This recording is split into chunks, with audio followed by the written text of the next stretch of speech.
Talk Podcast mug.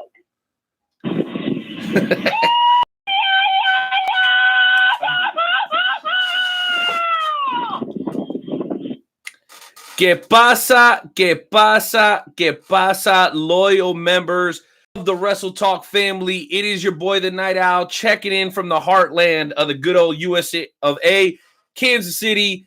And that is my boy, Nightmare Jones, who clearly is a little bit under the weather, but that doesn't mean that this train stops. No. We're going to keep it flowing and we're going to keep it going because we got a lot to cover when it comes to the world of professional wrestling. Jonesy, I'm so excited about today, bro. I'm so excited because as we sit here broadcasting, we are now on the third week of the Wednesday Night Wars. We were here at the very beginning when it first kicked off. Now, we're not going to brag too much because literally that was like 3 weeks ago. But the bottom line is that we're a part of history one way or another, and you guys have taken even a moment out of your evening to join us.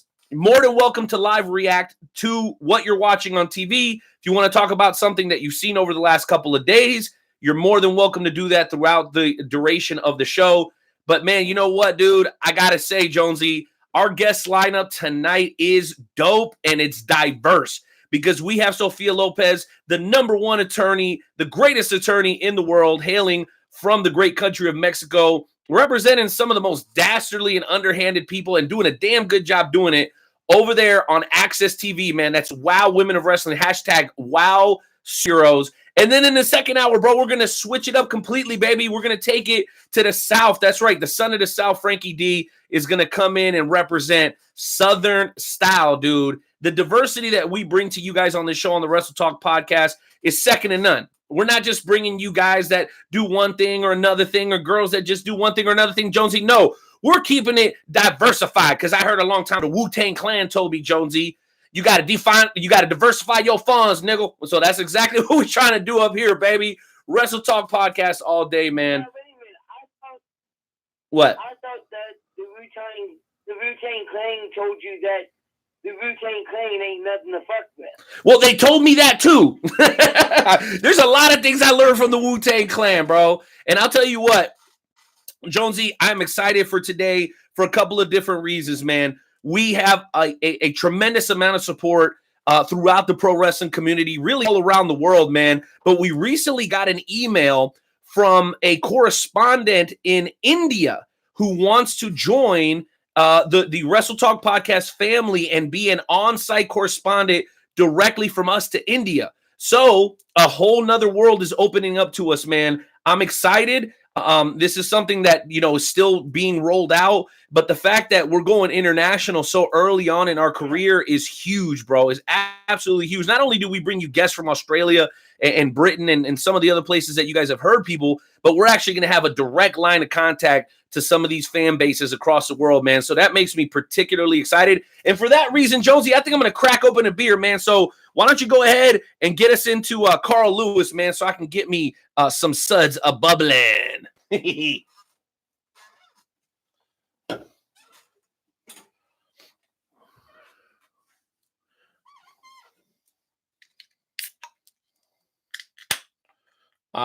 guys know that sound. Ain't it beautiful? Ladies and gentlemen, we're going to ask you to please respectfully remove your caps, put your hands over your hearts as we pay homage to the greatest country on God's green earth, and that's America, damn it.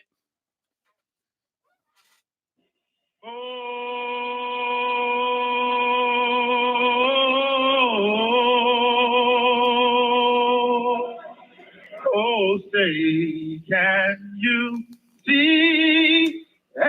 And the rockets. Ooh, let's see. I'll make up for it now. Oh, the land of The free. Things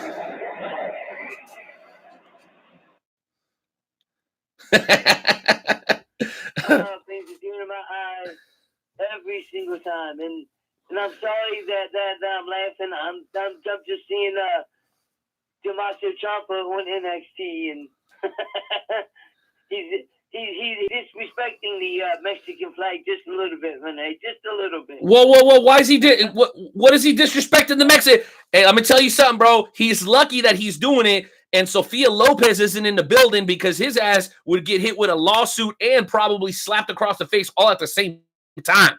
You don't disrespect the red, white, and green like that, man. What's wrong with Tommaso Ciampa, man? That dude is on some BS. But you know what, Jonesy? We're going to get into high spots. We're going to talk about what's going on with AEW, NXT, and everybody else. But before we do, man, allow me to give some major shout-outs. Number one, it's me speaking to you, Combat Everything, and the Conspiracy Farm, hosted by Pat Milicic, MMA Hall of Famer, UFC Hall of Famer, and, of course, our boy, the man that's always showing love to the Wrestle Talk podcast, Jay Hollywood, man. Thank you guys for being huge supporters of the Wrestle Talk podcast. Shout out to my man Joe and Josh that just showed up. We got ATL in the house. We got Kansas in the house. Esports Bar and Shawnee, thank you guys for hosting our events. They've been a success up to this point. Every single time we do one of those events over at Esports in Shawnee, man, we have a blast. We always, have about half that place packed in with wrestling fans, man, and it's always awesome and family friendly, and the wings are fire, and the drinks are cold, and the wrestling is always good. Wrath Bums Engraving, who, if you guys didn't already know, the Wrestle Talk podcast mugs are on sale, baby. $15, $5 extra to get the engraving plus shipping. Hit us up at WrestleTalkPodcast.com. Again, that's WrestleTalkPodcast.com. All that said, Jonesy, let's go ahead and cue up the music so we can get into tonight's edition of the High Spot segment. And so, Timmy, if you could please. Woo, that flavor, boy. Woo, that's a good beer. That's a good beer. We have now taken over your radio.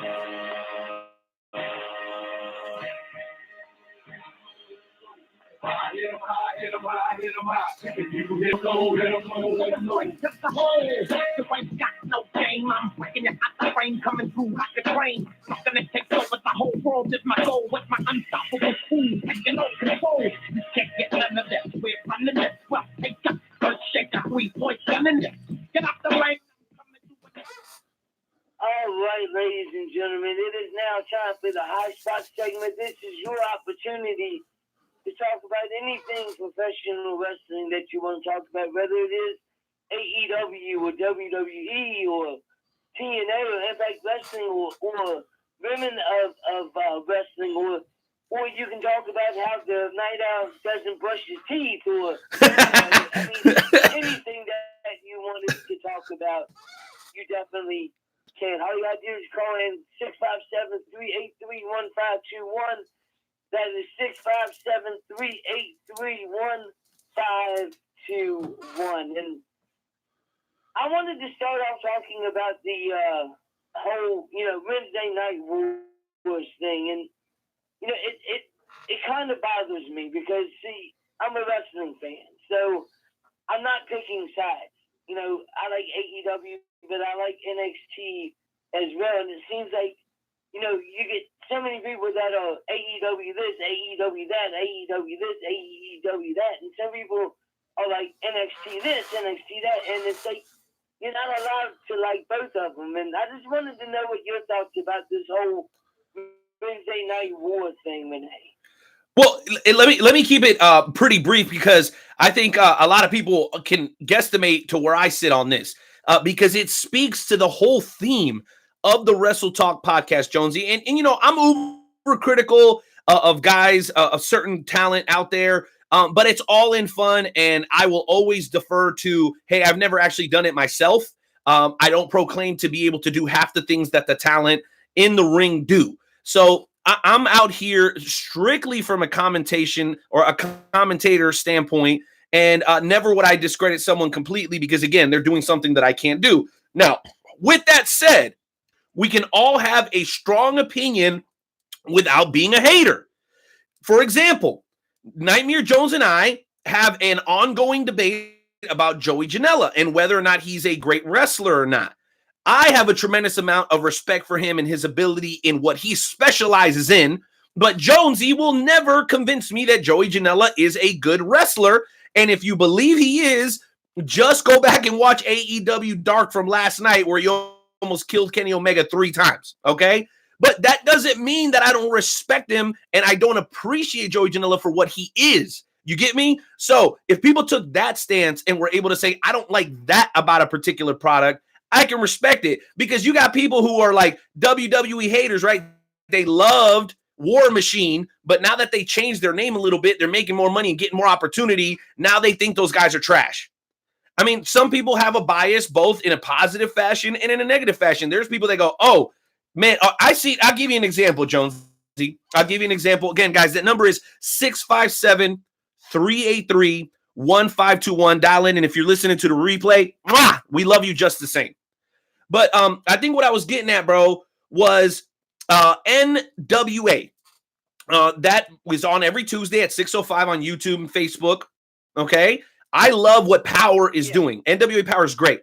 I was going through Twitter looking at some of the reaction, and immediately someone says, any hope that I had for this company of being successful has immediately gone down the toilet because, why?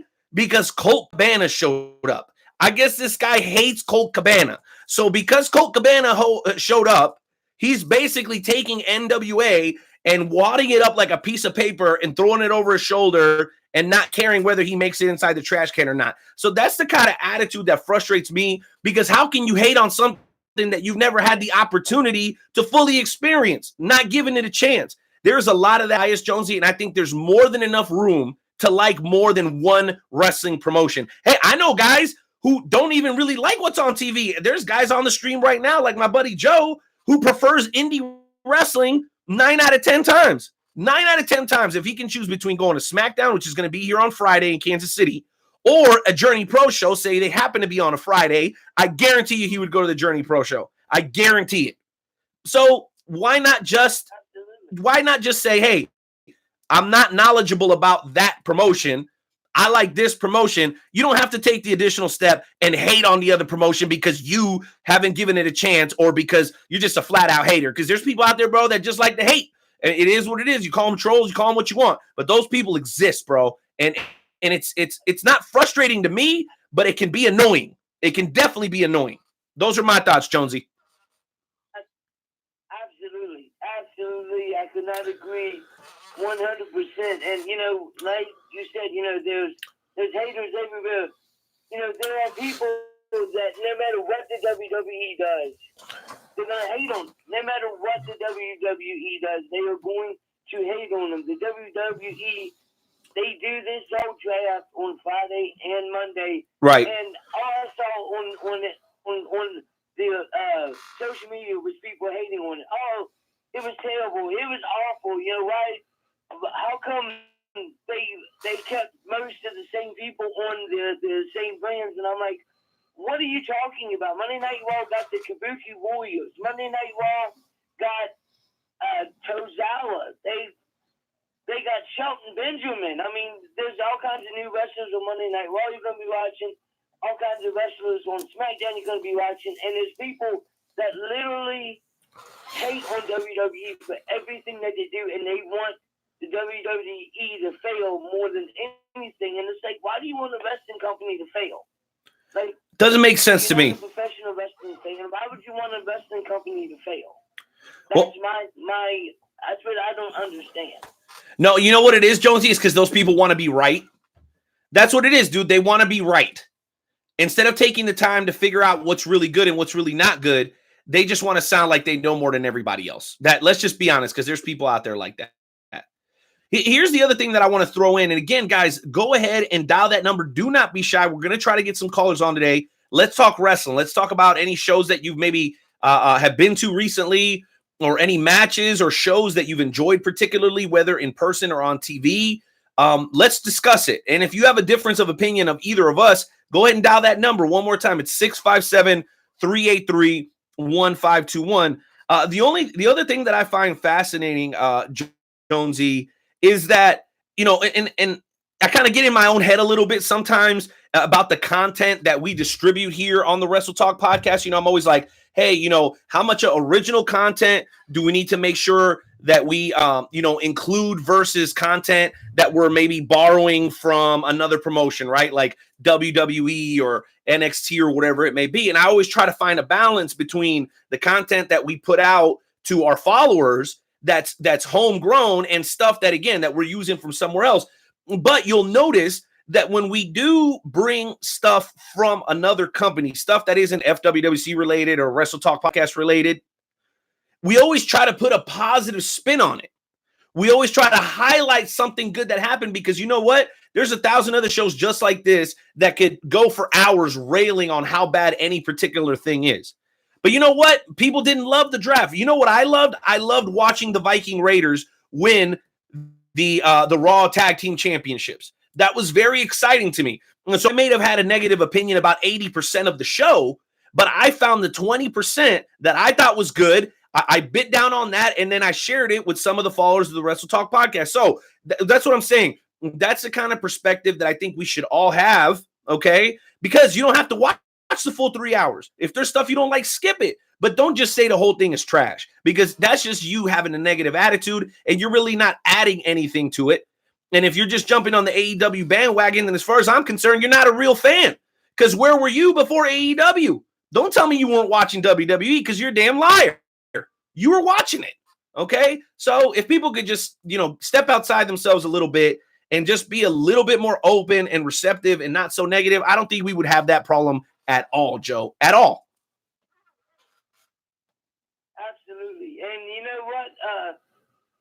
Speaking of Joey Janela, there is a Twitter fan that I'm a fan of that is a huge Joey Janela fan. And okay. He was at a EW show, and he was literally trying to reach out to Joey Janela to get him to sign his wife's boobies. What? He wanted him to sign his shirt and his wife's boobies, and he's like, "Come on, Janela, let's make this happen." And I'm like, that's what makes Joey Janela so awesome, because I guarantee you, he hit him up and he probably ended up doing it, because Joey Janela is that awesome. Wow, dude, that's cool. And you know what? I'm wondering if we can't get that little tweet of the week drop, because I think you accidentally just dropped tweet of the week, Jonesy. I want to see if we can get that drop, baby, because that's a damn good tweet. Good job, Joey Janela fan. You want to get Joey Janela's attention? Tell him. There it is. There it is. There it is. Bro, so you're telling me this dude was like, hey, I can't wait to meet Joey Janela. Hopefully he signs my t-shirt and my wife's jugs too? What the hell is wrong with this guy? I don't know if he's a legend or a dumbass. I haven't figured it out yet. This is literally what the tweet says. It says, what's it say? Trying to get Joey Janela to sign my bad boy shirt and my wife's tatas at Dynamo Pro tomorrow night. Section 107, a DM, brother. Let's make it happen. Has there been any confirmation or video of this happening? I'm almost hoping for Joey Janela's sake that he doesn't take the bait, because you know how in this Me Too environment that we're in, this dude could bait Joey Janela in and take him for every dime he's got. I'm just hoping it's a real fan and not somebody trying to troll. These days, it's hard to tell, Jonesy. You never know who's out to get you. Remember, you were out on the streets trying to give away those AEW tickets, and people were looking at you like you were all crazy, like you were trying to scam them or something? Like, people are inherently paranoid these days.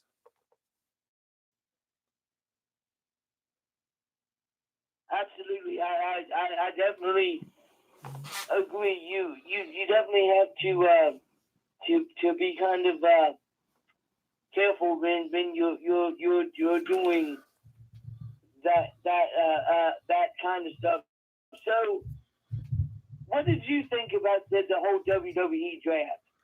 Well, did you like it? Did you not like it? Did you think that it could have been better? Was there somebody that didn't get drafted that maybe you thought should have been drafted? Or did somebody get drafted to the wrong show? What were your thoughts, Renee? Well, honestly, Jonesy, I was on the side of not being overly impressed by the draft, though I didn't have a huge problem with it. I would have a hard time arguing against those people that were complaining because a lot of the guys stayed where they were before. But then again, you can't totally mix everything up just for the sake of mixing it up. I thought it was cool, man, but these days, I'm not so locked into that, the gimmicky stuff. I'm more locked into what's actually going on in the ring. For example, Shorty Gable. We haven't talked about that, right? So I thought that the switch over to Shorty Gable gave him a reason to be talked about outside of everything that he was doing in the square circle. And let's just be honest, the dude has been having an amazing series of matches with Baron Corbin, and nobody's giving him any credit. But as great as he is in the ring, the reason the dude's getting attention is because of the nickname change. And you know what? Sometimes you got to do stuff like that to make it happen. And I particularly enjoyed the fact that there is an adult film company who decided to tweet at WWE, trolling them, saying something about, hey, if you guys need some help with your creative department, we specialize in terrible nicknames. So they were going after WWE. I thought it was hilarious, bro. And then I already mentioned the Viking Raiders. I thought that was spectacular. And the whole Bayley heel turn thing, I thought that was pretty cool too. And I'm very happy for her because she's now being taken seriously, not only for her in-ring ability, but for her ability on the microphone. Because we all know that, like Becky, took her a while to find herself behind the mic. Now Bayley looks like she's starting to come around and find herself behind the mic. So the draft, like I said, Jonesy, I hate to be kind of go against the grain here with your question, but I wasn't particularly interested in that, bro. I'm more locked into what they're doing in the ring. And to this point, I happen to be enjoying it, bro. I really am. I think that there's still a lot of opportunity to see some great matchups, even though we have seen basically the roster split in half, and there's not going to be any more of that the wild card rule. They said it. We're not doing that. We're not sharing talent anymore. So for that reason, I think it'll be interesting and it'll require a lot of creativity. What did capture my attention a lot, Jonesy, about the draft was the recent news about Eric Bischoff submitting the resignation as the executive producer for SmackDown, and now Bruce Pritchard taking that role over, which we all thought he was doing before. So I'm curious. I'm going to kind of throw the ball back in your court. Do you think we'll be able to see a difference between what Eric Bischoff has been doing these last couple of weeks, I should say 4 months or so, and what Bruce Pritchard is going to do? Yes and no. Eric Bischoff, he's definitely great, and it was a good thing.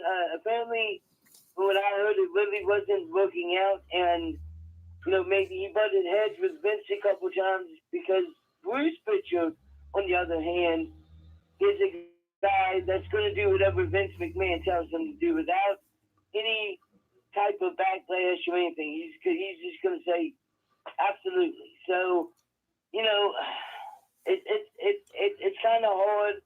I've heard that all that Eric Bischoff did was just sitting around at catering. I don't know. Yeah, I wasn't going to say nothing about that because I don't. All of the reasonings, nobody really knows the reasonings. All we know is that Bischoff is gone and Bruce Pritchard is in, and it's not really a bad thing though, because Bruce Pritchard has done a lot of good things for Impact Wrestling, so maybe he can do the same good things for SmackDown.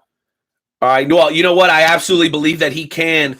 And I just think Bischoff was in over his head, bro. I don't know exactly what that job entails, but I imagine that it's extremely involved and maybe a little bit more than what he bargained for at this stage in his career. Jonesy, I just got a little bulletin from intern Timmy that there is some breaking news that you're going to be sharing here with the members of the Wrestle Talk family on episode 268. And we are just a few moments away from welcoming in the greatest attorney in the world, Sophia Lopez of Wow Women of Wrestling. But before we do that, Jonesy, why don't you go ahead and bring us up to date with tonight's edition of Breaking News? Absolutely. Intern Timmy, if you could please hit that drop.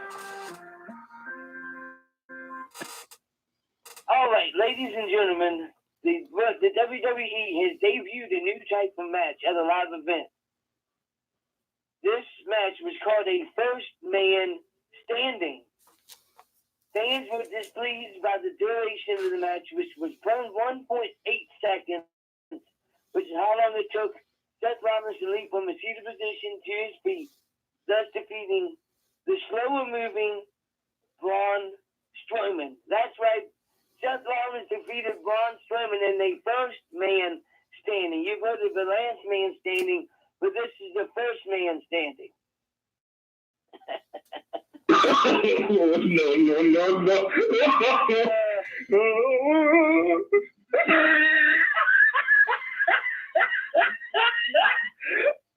Jonesy, Jonesy, have you been digging around at kayfabenews.com again, man? Please don't tell me you're still going there for your news updates. Come on, man. Dude, I get all my news from. You should know this on that. This is where I get all my information from. Well, I'll tell you what, guys. Love the breaking news from Nightmare Jones. Always bringing the freshest hot takes in the business to the Wrestle Talk podcast. And guess what, guys? I see the phone lines lighting up. I think our first featured guest of the evening is getting ready to come on, and I'm very excited because as much great wrestling as we've seen over the last couple of months, you can go around the gamut and point out and say, wow, you know what? That company is doing great. That company is really doing great for itself. That company is really doing great for itself. And you know what? There's a lot of new kids on the block, and that's all well and good. And only time will tell to see if they've got the right ingredients to make that perfect batch of menudo. But there are some that have been around that are still kicking ass, are going to continue to kick ass for a long time. And one of those promotions, ladies and gentlemen, is based out of Los Angeles, California. I'm talking about none other than Wow Women of Wrestling.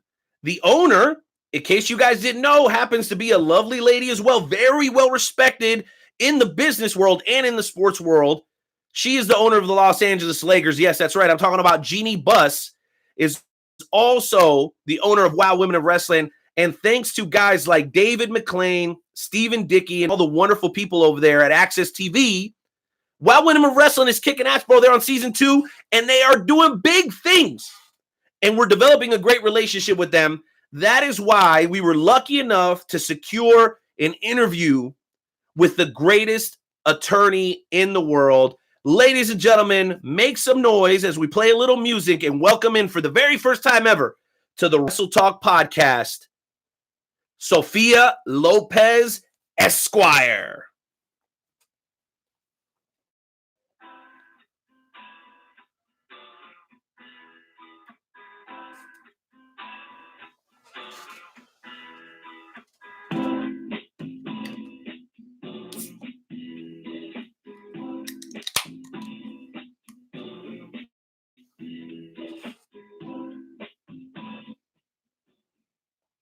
Miss Lopez, how are you tonight, ma'am?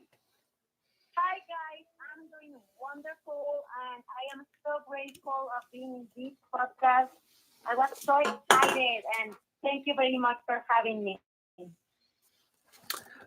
Absolutely. You know, I just have one real quick question, and then I'll throw it to my co-host, and you know, we'll go back and forth. You know, you came into Women of Wrestling with a tag team by the name of Caged Heat. These women were incarcerated, and you found some way to get these women out of jail, and since then they've wreaked havoc in Women of Wrestling. Can you tell us about, you know, what exactly Cage Heat is going to do in Women of Wrestling? Are they going to win the tag team championships, or are they just going to run over everybody? You know, I am so proud of Cage Heat. I love those girls. I did everything on my power to get them out of the jail. And yeah, they got the belt. They were amazing. They, you know, the title for the championship shot. And right now, in this season, which we are airing season 2 on Access TV, right now, they are not doing the tag team championship. We had brand new girls that they are coming. We have Fire and Adrenaline, and we have the disciplinarian with Samantha Smart. They're doing some things together. We have specialists and he's a rush. So in the meantime, also we have, the Dagger and the Temptress. They were my last clients. And in the meantime, I've been focusing on the single matches.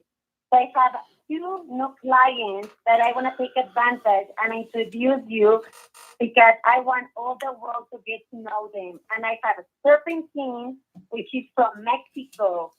I am all about international. So she knows techniques like lucha, aerial. Like she's amazing. She's a whole package to be the next World Super Series champion. And also I have Nikki Krampus. And Nikki, she's coming all the way from Norway, and she's known as the Norwegian Nightmare. And actually, she's going to be fighting this coming Saturday, guys. So please, this Saturday, watch Women of Wrestling on Access TV, and you guys are going to have a blast. Absolutely. I absolutely love Women of Wrestling. I've been watching the entire first season, and now I've started watching it the second season. But let me go ahead and bring in my co-host Renee with the questions that he has, because I know that he's been chomping at the a bit because he loves talking to all of our guests. So Renee, why don't you come on in here, sir? Thank you, Joe. That was a great question to start off with. Sophia, you and I share something in common. We're both from the same beautiful country of Mexico, and my upbringing was similar to yours. My family was from a very small pueblo in Durango. So I'm curious. I know that your toughness, because you're known as the greatest attorney in the world. You have to be very tough in difficult situations, as you were back in the day when you were managing Cage Heat, and now that you're working with Serpentine, who's a talented female wrestler around the world. How did your upbringing in Mexico prepare you for the cutthroat world of professional wrestling? Bueno, antes que nada, hola. I like to say words in Spanish. I'm so happy that I have alguien de México aquí en el podcast. Mucho gusto. Mucho gusto igualmente. Yo soy de León, Guanajuato, donde la vida no vale nada. Órale. Y sí. Cuidado con las momias, Cuidado con las momias. I don't know how to explain it, but people look funny at me when I say I'm from León, Guanajuato, donde la vida no vale nada. Yeah, and you know how it is. That's how it is down in Mexico, and I know for you it was tough. Tell us a little bit about that environment that you grew up with. I imagine there was a great deal of poverty, maybe even some violence. Being from that part of Mexico, I'm from central/north. We all know the environment that Mexico is in right now, but somehow you made it here. Can you tell us a little bit about that journey? Yes, of course. I lost my father when I was 13. Well, actually, I turned 14 and he died 3 days later. So after that, his last words were like, you need to never give up. So I became very independent. I became like fearless. I thought, I'm fearless in life. I'm going to do my dreams. I'm going to make it happen. I'm going to work in, anything that is, in my, how can I say, that is like my passion. So my mom, I really wanted to go to the U.S. for a better life, but my mom kept telling me, you need to stay here and you need to start like a career, like a major, because that's the last thing that your father gave you or, leave you is like a possibility to study, like someone needs to study a career. So please do it. And I didn't want to do it. You don't want to listen to your mom. I'm like, no, mom, I know better, blah, blah, blah, blah, blah. So she kept, insisting and insisting. And little by little, I enrolled in university and I started studying. But every year I was finding something else. I was quitting and going back and quitting and going back. And I started with accounting. So after accounting, I moved to IRS law. and I really love, all the law area. So I kept on that, path. Finally, I graduated, and I started working for two of the big firms, obviously firms in the whole world, which it was Deloitte and Touche and Ernst and Young. I started working and making a name, for myself. I was very honest. I was, on top. I was always very, good on my job. I was an auditor. And little by little, they recommend me. So I moved to the next company. And then I ended up on a bank on that financial area. And I was there for 4 years. And I did amazing things with the clients. I brought like a lot of new clients to the firm, to the bank. And I made my money. I made my money through that job. And one day I decided I'm going to quit everything. And finally, I'm going to go to the States. And I told my mom, Mom, I accomplished it, these goals. I did it. I studied. I have my title. So it's my turn to go and find my dream, my path. So my mom was like, don't quit. You're doing super good at the bank. You're making money. You're being successful, with your career as a businesswoman. And I said, yeah, but money is not everything. And even though I made a lot of money, I'm just going to leave. So I quit the bank and I moved to the U.S. And I started meeting people from the bottom again. I started from zero. I remember we didn't even have a place to stay. So I arrived and I looked, for a hostel. So I stayed in a hostel for the first week. Then I met a girl in school because I was studying there. And she said, oh, come to my apartment. So I stayed there another week. And then I met some of my classmates. They were from Italy and Bosnia and Switzerland. Hey, we don't have an apartment either. How about this? We all rent an apartment. So we did it. So I started from zero. And then I met David McLean. Years later, I met David McLean. And somehow he discovered me. And I started training with Selena Majors. And I decided, I met Kate Sheet. And I thought, they need a voice. They need someone that they can, they need someone to represent them and tell everyone that they're special, that they need a second chance. They need to get out of jail. They need an opportunity. One time I needed an opportunity. So I decided to ask David McLean, how about if instead of me being a wrestler, I can be their manager? So they agreed, but I trained 1 year, with Selena, and everything hurt me, but I'm so happy I did it because, everything, I was dying every single day. I was saying, I'm not coming back. I'm going to die in that ring. I'm not coming back. But the adrenaline and the passion was so much that I kept going and showing up the next day and the next day and the next day. And, finally, I was like, I need to be the manager of these girls. And they agreed. So I love them. And I brought all of my heart on that ring with them. And I said, I'm going to make the promise that I'm going to do anything that is in my power to get these girls with the championship belt. And we did it. They got the belts. They were amazing. And little by little, right now, because they got busy in other areas, they're not in this season of WOW. But I needed to focus on the single matches. So I got Serpentine and then Nikki Krampus. And I'm still fighting for my clients the first day that I started in WOW. Wow, that's a lot of that's a lot of passion from beginning to end. And Joe, I want to share this with you because I think, and I know, we're talking wrestling or whatever, but I think this is a great opportunity to look at something that's a little bit of a bigger picture. So here's something that a lot of people don't know, even you Americans that are super woke, right? That you love everybody, you want everybody here. Here's something you don't realize.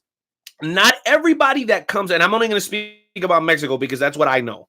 Not everybody that comes from Mexico is poor and uneducated. There are people that come here with degrees. I've met people that were nurses, architects, attorneys. Guess what? when you come here, that doesn't mean a whole lot. You could have the reputation that Sophia Lopez had in her home country and come here and still be homeless for the first 2 or 3 weeks that you're in the country. When she said, I basically had to start all over again, she basically really did have to start all over again, go back to school, get certified, diploma, and all that stuff here in the States. So talk about it being difficult to get through school once. Imagine having to do it twice, being successful, and then still finding some extra time to be on TV on one of the greatest professional wrestling broadcasts going today in Wow Women of Wrestling. That alone takes a tremendous amount of courage, and it's difficult because a lot of people don't understand that. Even if you come with those credentials from Mexico or anywhere else, you literally have to prove yourself all over again in this country, and that is something that blows my mind. Joe, I know you want to comment. I got one last comment, and then I'll throw it to you. Sophia, the other thing I wanted to mention, and I know Joe might have some more questions about this, I saw you do something in your time with Cage Heat that I had never seen anyone do before. I think it was innovative, and I think a lot of people appreciated it because it was such a big deal. That was, again, when you were managing Loca and Delta Lot of Pain, and they were the tag champions, and then they lost it to the All-American Girls. That's Amber O'Neal and Santana Garrett. They lost the belts, but you, as the attorney, went to the Nevada State Athletic Commission and got it overturned. I don't think I've ever seen anybody do that. I got to ask you, did you come up with that angle, or was that something that, like, you worked through with the producers? Because I thought that was so genius how you did that, and I'd never seen anybody do it before. It was fantastic work, in my opinion. Can you give us a little bit more details on that? Yeah, thank you very much for that comment. Before I'm gonna read your other comment, yeah, I always, I never give up. And you said it right. I started from the bottom in Mexico, and then I moved to the States, and I started from the bottom, and I spent so much time on the States that when I came back to Mexico, like, people, it's not like they don't know you. It's like you need to start all over again, because you have to contact people. Hey, I'm back, I'm here. And then they ask you, you're gonna be here for good, so maybe we can call you. You're gonna say, yeah, you're reliable, blah blah blah. So it took me 1 year, again, another extra year to stay here in Mexico and get that name back now in Mexico. So I started working for one of the expressions of Mexico, Vicente Fox, and that helped me to get it back. Wait. So you work? Wait. Question. Time out. You worked for the former president of Mexico? No, I used to work for the ex-president Vicente Fox. Yes, yeah, that's what I was asking you. I did not know that. In my research, so you worked for the former president. That's pretty cool. Yeah, with Vicente Fox, he's from Guanajuato, so he's holding some events. So I got the opportunity to get to meet a different kind of ex-president, like the ex-president of Ecuador, the ex-president of Chile, a lot of Costa Rica, a lot of businessmen, a lot of important people in the industry, politicians. So that's how I started, calling myself the greatest attorney in the world. That's how I started getting recognized again. But my point is, I needed to do it like 3 times, because one in Mexico and in the U.S., and I came back and I needed to start all over again, because that happens. If you are not there, you kind of disappear, they forget about you. So it's not easy. But I just want to address this. So guys, there is no excuse, and never give up. And it doesn't matter how hard it looks, you can make it. And if you did it once, you're going to do it again. So same with my clients. I'm like, if you win one match, even if you lose the other one, you can win another match again. So never give up. And that's what gave me that courage with Cage Heat to fight for them, because they were so good. And then we have that same mentality. No matter what, they were all in. they didn't even, they didn't cross in their mind the idea of giving up. So that's how I talked to David McLean, because I consider myself in the show the mastermind of the wow. So I said, David McLean, I'm not going to allow this to happen to my girls, because they see all the American girls, like blonde, blue eyes and super cute. That doesn't mean that they're not cheating. So I'm going to go to the federation, with the Nevada State Commission, and I'm going to tell them and show them the exhibit. So you must have to support me if they approve it. So that's what they did. And, I'm very grateful, because Loca and Delta needed, those bells, because we don't give up, and because we needed to show everyone that we needed a second chance. And even though they look like the stereotype, just for being like the Latina, and the Black girl, it doesn't mean the other people, they don't cheat. So I was like so proud to do that move. The videos, I was Exhibit like, A, Exhibit B, that was so good. I'm telling you, Joe, I know you saw the video. I sent it to you. That was, hey, Sophia, that did you come up with that? I have to know before Joe takes back over. Was that your thing? Yeah, I mentioned it with David and Selena, and then we put it together. So it So was good. kind of like everything, because Team. everything is part of our real life together with the characters. So we discussed some things. So and then cool. We get some ideas, and then we form the whole idea. Because you don't have the idea, but then you need the other people like David or Selena to help you to land the idea and to be, okay, well, how are we going to do this? I want to do it, and I need to pull my strings, and I'm not going to change my mind. So together we worked on the idea, and finally we did it. But you need help, like, just to get the best part of the idea and get the audience to see the purpose.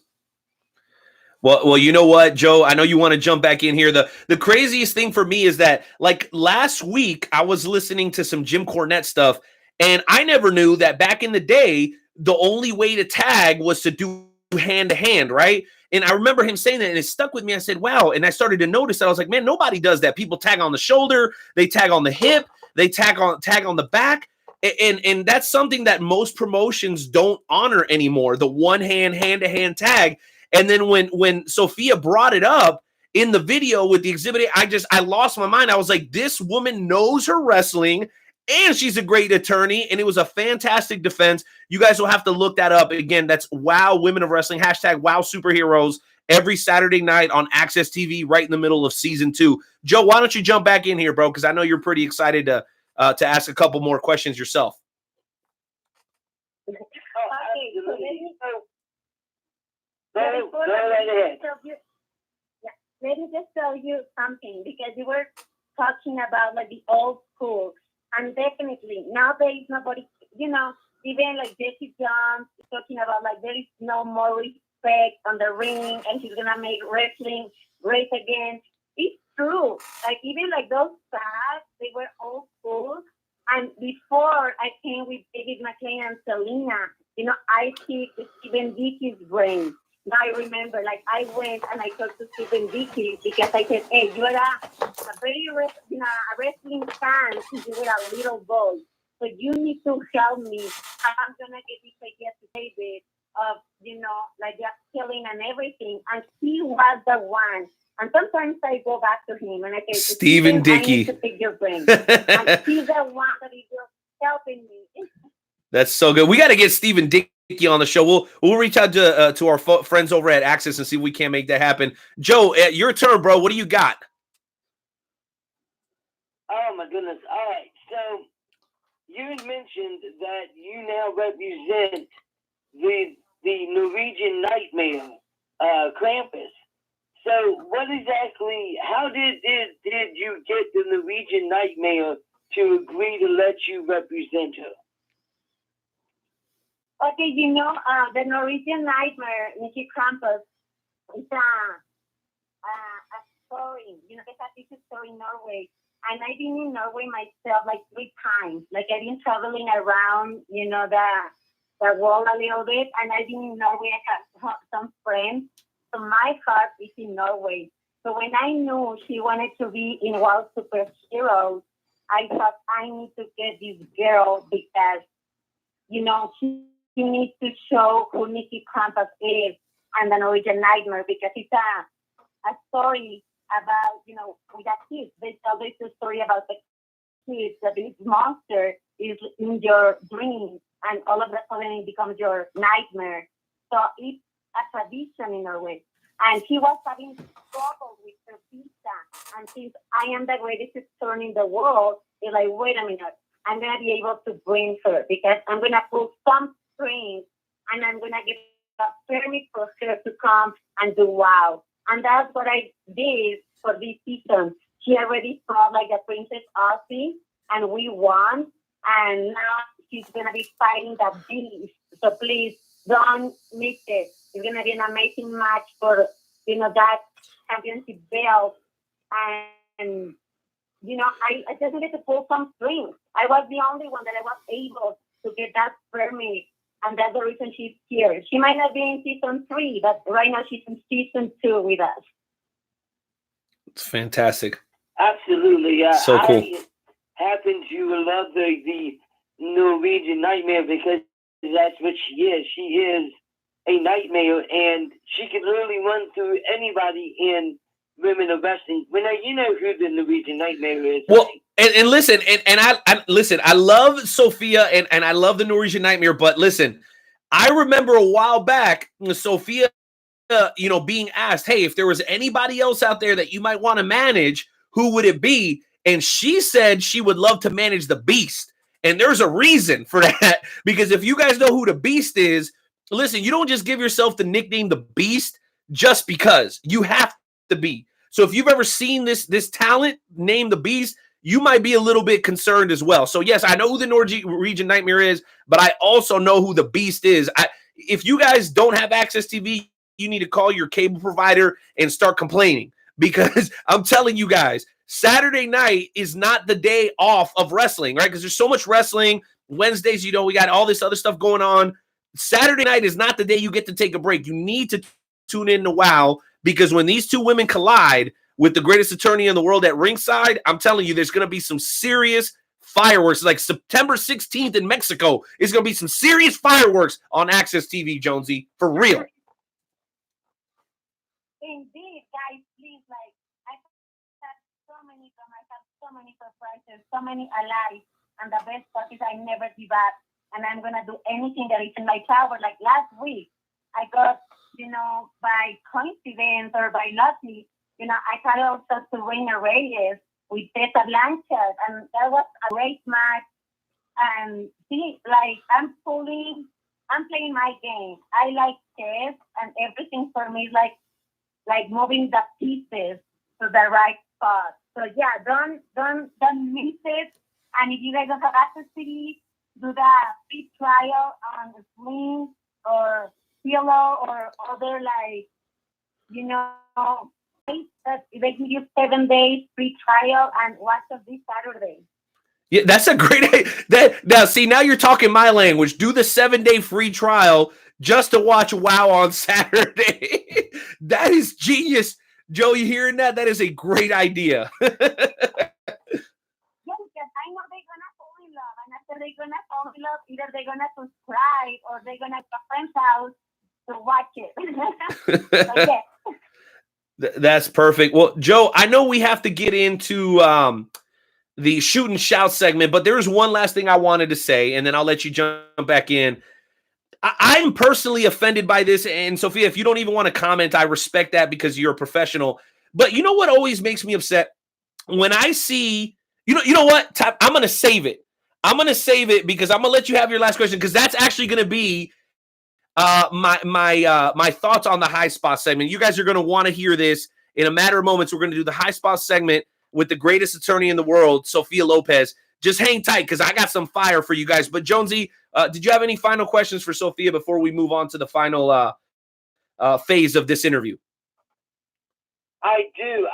My last question that I wanted to ask is, in your a career in the professional wrestling business and being the greatest attorney, have you ever found yourself in a position in the wrestling ring when one of the wrestlers decided to put their hands on the greatest attorney in professional wrestling? And if so, what were the actions that happened? Bad idea. Yeah, that happened all the time. Everyone.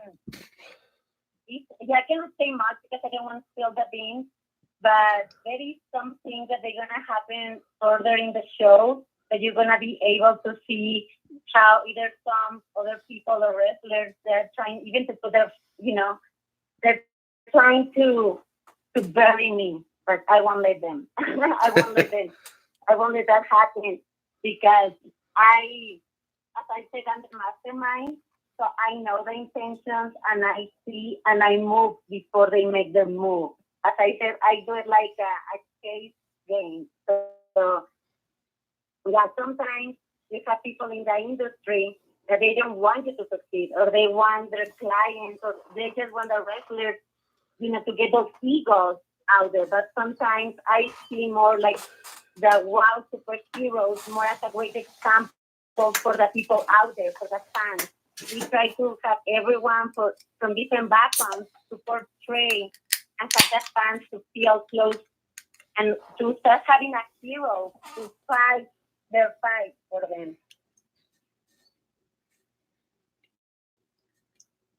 Absolutely. That's just how it is, I guess. There's all kinds of there's haters everywhere, bro. You know it. There's haters everywhere. What you saying? Tell me. Joe? What's that? I did not hear what you said, Renee. Oh, no. I was just saying that there's definitely haters all over the place, bro. And Sophia knows that. She knows that she's under attack, especially because of who she's representing. And the way that I look at it is like this. You have clients that you believe in. You support them 100%, no matter whether they're on the right side of the law or the wrong side of the law. And it takes a lot of strength and tenacity and vigor and a lot of Latino and Latina heat to be able to do what Sophia does. So what we want to do now, Joe, is we want to try to bring out some of that Latina heat from Sophia Lopez in tonight's edition of the Shoot and Shout segment. And Sophia, we want you to join us because it's very fun and you might even feel good about it after. What we do is we all get 20, 30, 45 seconds to basically just complain about anything that is bothering us. It can be about wrestling. It can be about, every time you go to the grocery store, how long it takes to get through the checkout counter. It's always a lot of fun. We've had a lot of wrestling legends do it with us, and we're sure you'll enjoy it. Would you be willing to join us? Oh, I would love to because, we need it. Sometimes we need that. And, yep. The spicy, the Latino spicy, and venting is always good. And that's one of the reasons I love my client, Serpentine, because she's Latino. And she's a real king. She has the whole package to be the next Wow Superhero champion. And I'm sure if one of these days you get us together, oh my, we're gonna dance and we're gonna be very. Yeah, we don't care. Let's go and just. Let's go then. All right, intern Timmy, you know what to do, baby. I'll kick it off for us tonight. Let's get into tonight's edition of the Shoot and Shout segment right after this song.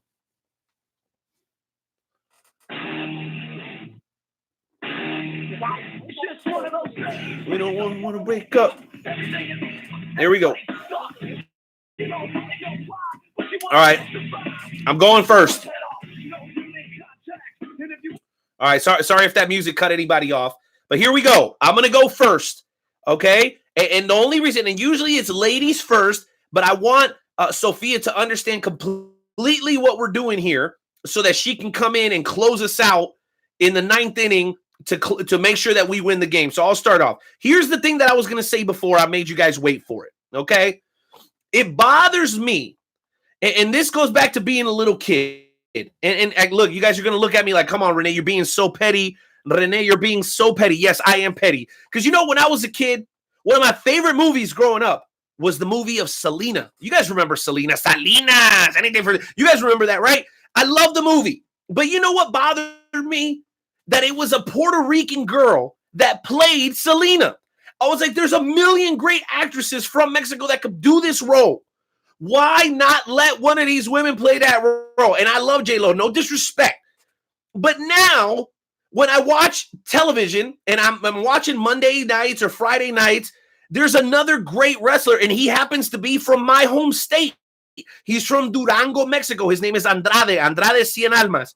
And instead of having a manager like Sophia Lopez that speaks Spanish the same way he does, he has a manager who's very talented. Selena is amazing. She's amazing. But why? Why can't they put him with a manager that speaks Spanish the same way? Because anybody that understands, if you're from the East Coast especially, there's lots of different types of Spanish. There's Cuban Spanish, there's Mexican Spanish, there's Puerto Rican Spanish, and they don't let Andrade talk. So I'm like, God, please one day, and please, David McLean, don't hate me, but I would love to see Sophia Lopez as the manager for Andrade because she speaks the language the same way that he does. And Selena does a great job, but it's not, it just doesn't fit with me. And maybe it's because of where I'm from, and I might be the only person on the world that feels like this, but every time that he comes out with her, it makes me agree.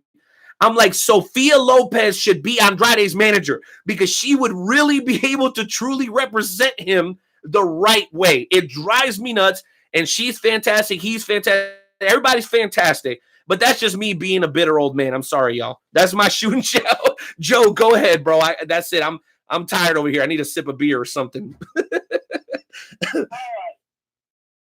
So my shooting shout has nothing to do with professional wrestling whatsoever. My shooting shout has to do with the experience that I had when I went to DC for AEW. So we're in the hotel room. We're getting hungry, and we decide to order some Chinese food. Okay. Now, I ordered the same thing that I ordered when I ordered here. Shrimp fried rice, 2 orders of sesame chicken, dumplings, and spring rolls.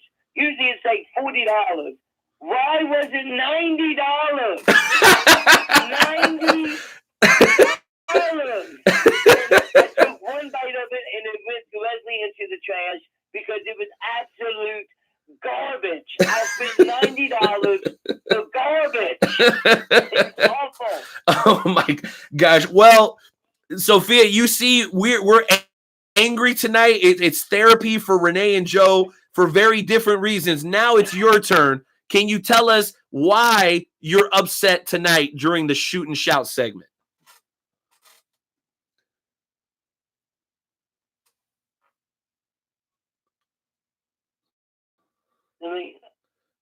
Sophia, are you with us? Yes. Oh, ladies and gentlemen, I think we lost Sophia Lopez. We're going to see if we can't get her back on here. I'm not exactly sure what happened there. It looks like it was an accidental drop, so hopefully we'll be able to get her to call back in. But, man, Joe, that was an absolutely fantastic shoot and shout tonight, bro. I did not know that happened to you when you went to D.C., man. That sounds terrible, dude. $90 for bad Chinese food?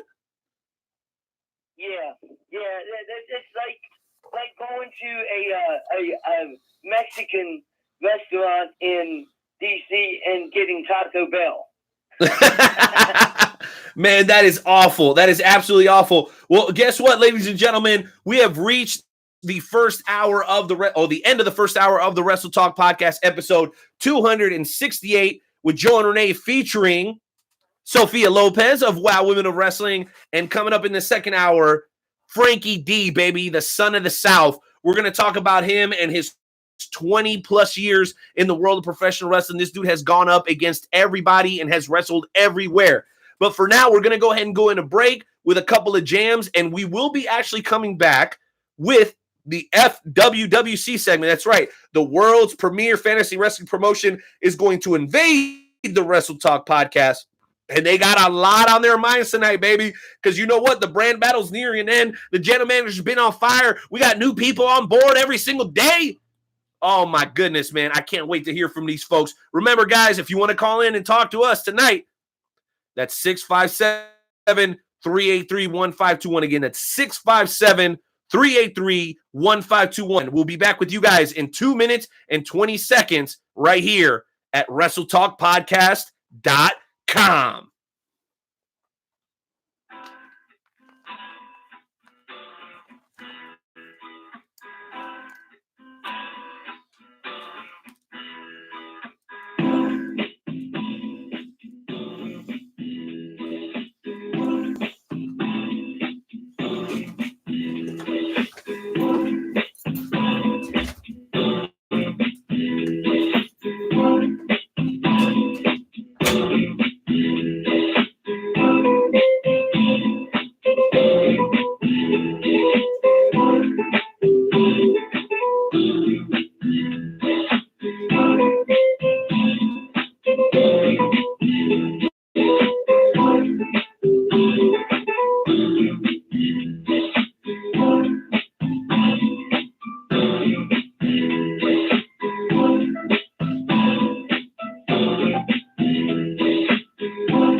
Ladies and gentlemen, what is up?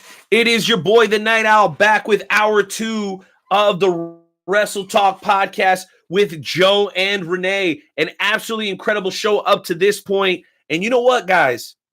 I could not be happier with the way the first hour went. I mean, we really did have a wonderful conversation with Sophia Lopez of Wow Women of Wrestling, okay? A true professional. Somebody who loves what they do and do what they love. I cannot wait to get another opportunity to talk with her. And she suggested that maybe we bring her and Serpentine on at the same time and let them come on and do the shoot out segment. So that invitation is open for them and really for Wow Women of Wrestling all the way. Top to bottom, Access TV has been absolutely wonderful to us here on the Wrestle Talk podcast. We absolutely love them. And you know what? I really love her suggestion. Her suggestion that you guys do the 7-day free trial of Sling just to watch Wow Women of Wrestling on Saturday. If you hate it, cancel. They won't charge you anything. And if you love it, you keep it. I had Sling TV for a while. I switched to Hulu, but it's kind of a lot of the same. you guys need to make sure that you have access to Access. That's AXS TV. AXS TV. That's Access TV. You guys know what? If you think that Saturday is a day off for professional wrestling, oh, no, no, no. In the words of the famous Dikembe Mutombo, Saturday nights are popping, guys. Wow, women of wrestling. That's hashtag wow, superheroes. That said, ladies and germs, we are back now. And during this segment, we're going to talk almost exclusively to the members of the FWWC. Intern Timmy, if you could do me a favor and let the folks know that we are here and ready to conversate, okay? Because there's a lot been going on, okay? Personally, I've been quite pleased with some of the things that I've been seeing, especially with the fact that Money Man Mills made an appearance. And let's just say he's setting something straight that should have been done a long time ago. But don't let me tell it, ladies and gentlemen, because this segment is primarily about the callers. Again, the number is 657-383-1521. We've got two people on hold right now. We've got Nightmare Jones. We got Hardcore Sis. And let's go ahead and give the lady the courtesy first. Ladies and gentlemen, welcome back to the show. The newest member of La Familia Worldwide, current women's champion, and one of the sassiest ladies ever to come out of West Virginia. Ladies and gentlemen, Hardcore Sis. Well, thank you, Night Owl. How are you? I've been better, Hardcore Sis. I was definitely enjoying the conversation with Sophia Lopez a lot more than having to listen to some of the rhetoric that's going to come out of your mouth over the next couple of minutes. Now, you see, Night Owl, I was calling in. I was trying to be nice. I wasn't going to be rude. I was even going to compliment you on your current beard. You know, tell you it looks really nice. Really? You want to be rude. Really? You want to be mean. I'm sorry. You mean that? Yeah, I was going to tell you how nice it looks. Oh, all right. Well, okay. You want to be rude. Maybe I'll take a different approach next time. I apologize. I'm sorry. I assumed too much. You know, sometimes, Night Out, you really need to watch your attitude. I mean, you know, you may be BOD, but you never know when you might be walking backstage one night and somebody might accidentally on purpose trip you. You know. Wait a minute. Are you threatening me, Hardcore Sis? Are you threatening me? I wouldn't. I'm an official here in the FWWC. Don't threaten me with physicality. What is wrong with you? I'm not threatening you at all. I'm just saying you never know what. I'm assuming you want me to perceive it as a friendly warning. Is that what I'm supposed to believe here? A warning is nice. I mean, you know, that's what you want to call it. I'm just stating, you know, hey, you never know what could happen. You know, things happen all the time. All right. You know what? Enough. Okay. Why are you here, and what message do you have to deliver to the FWWC universe? Well, I was basically just calling to say, you know, I was going to talk about Friday night. I have a match coming up against King Jerobi for the chance to advance in the tournament in the Intercontinental Champion titleship tournament to get the Intercontinental title, you know, and I have a chance to move on in that tournament and go to Survivor Series to fight for the Intercontinental title. And I was just calling to talk about that match. You know, this will be the first time that myself and King Jerobi have ever met. And I'm actually looking forward to this match because he's quite an opponent. And I'm actually really looking forward to it because finally I get some competition on the blue team. Wow. Hardcore Sis, you sounding kind of brave right now. I mean, King Jerobi, you know, the second longest reigning ever hybrid television champion.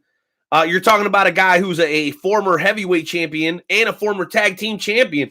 I know you just gave the man his respect, but I mean, did you really? Did you really give the man his respect? Because it sounds like you're coming off a loss of Daniel Grimm, and all of a sudden, you just want to move on to what's next. Why don't we talk about that, Hardcore Sis? You made a lot of claims and made a lot of promises about what you were going to do to Daniel Grimm, and you came up short. And now he's only one match away from getting an opportunity at the FWWC Blue Brand Hardcore Championship. Do you feel like you let La Familia down? I didn't let La Familia down. I let El Jefe down. And yes, I do feel that way. And that's between me and El Jefe. And that's really none of your business. But, you know, hey, yes, Daniel Grimm put up a good fight and he won the match. I will give him credit where credit is due. But his next match,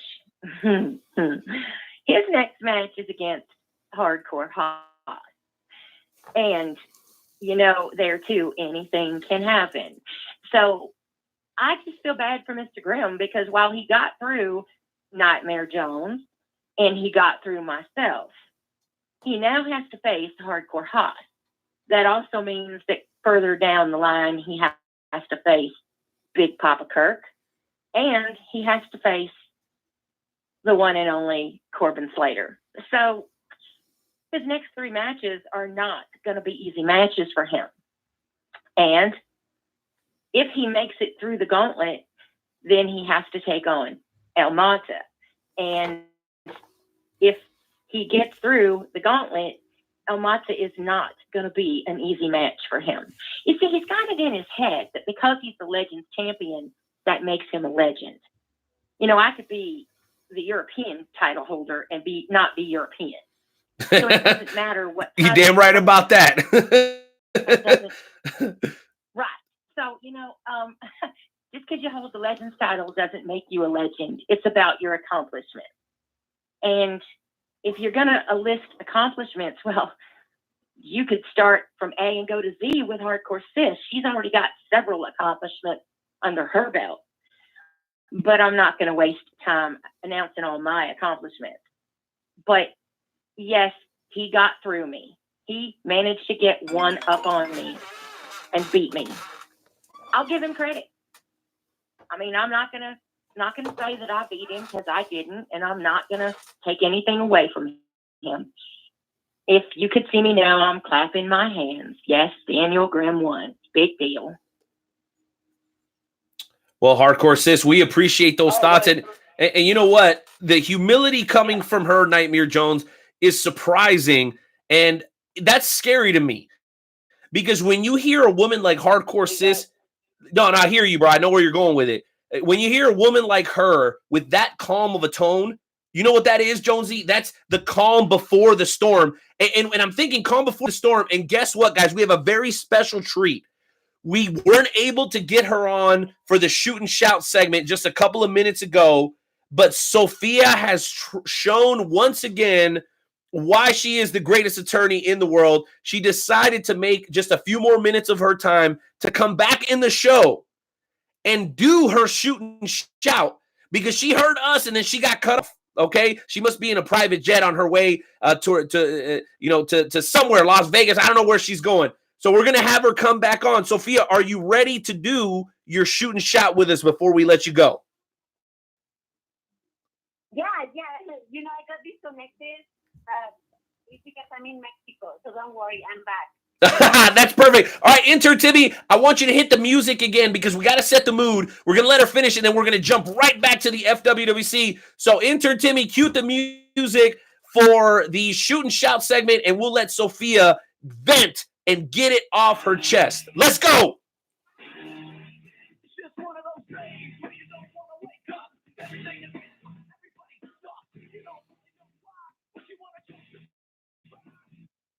All right, Sophia, take it away.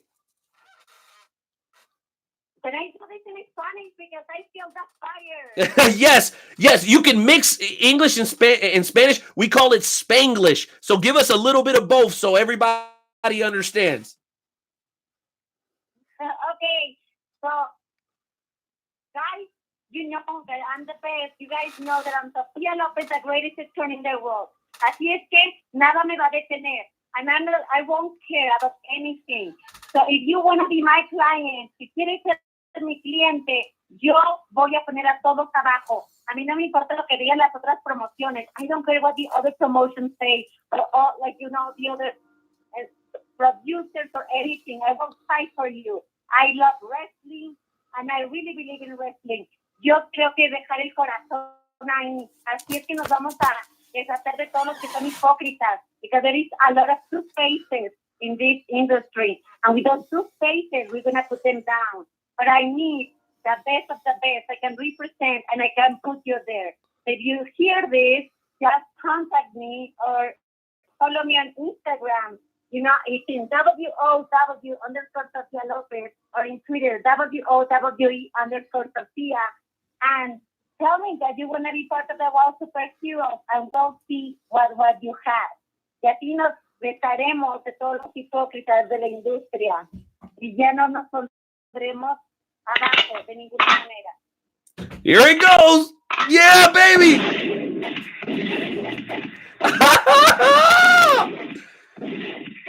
Eso mero si se puede, ladies and gentlemen. Sophia Lopez, the greatest attorney in the world, representing Wow Women of Wrestling. Sophia, one more time, tell us where people can catch the next Wow Women of Wrestling show.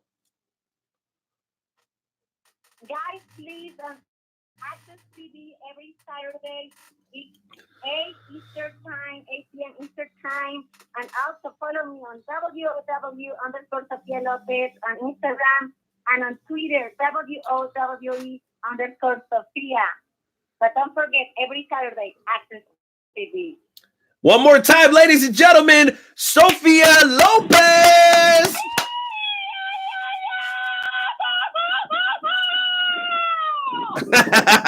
Sofía, we love you. Mil gracias, hermana. Estamos muy agradecidos que decidiste darnos un poco de tu tiempo. Diles a los patrones que no sean extraños y que nos puedas seguir visitando aquí en the Wrestle Talk Podcast con Joe y René. Don't be a stranger, okay? And welcome to the familia. Welcome to the Wrestle Talk familia.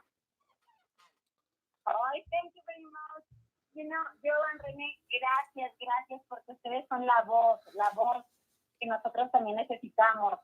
Así como yo soy la voz de mis clientes, ustedes son nuestra voz. So thank you very much for everything. Thank you for your time. Thank you for being our voice and bring all these hard, work, because it's not easy. And I'm so happy to be part of the family, because you guys won't get rid of me very easily.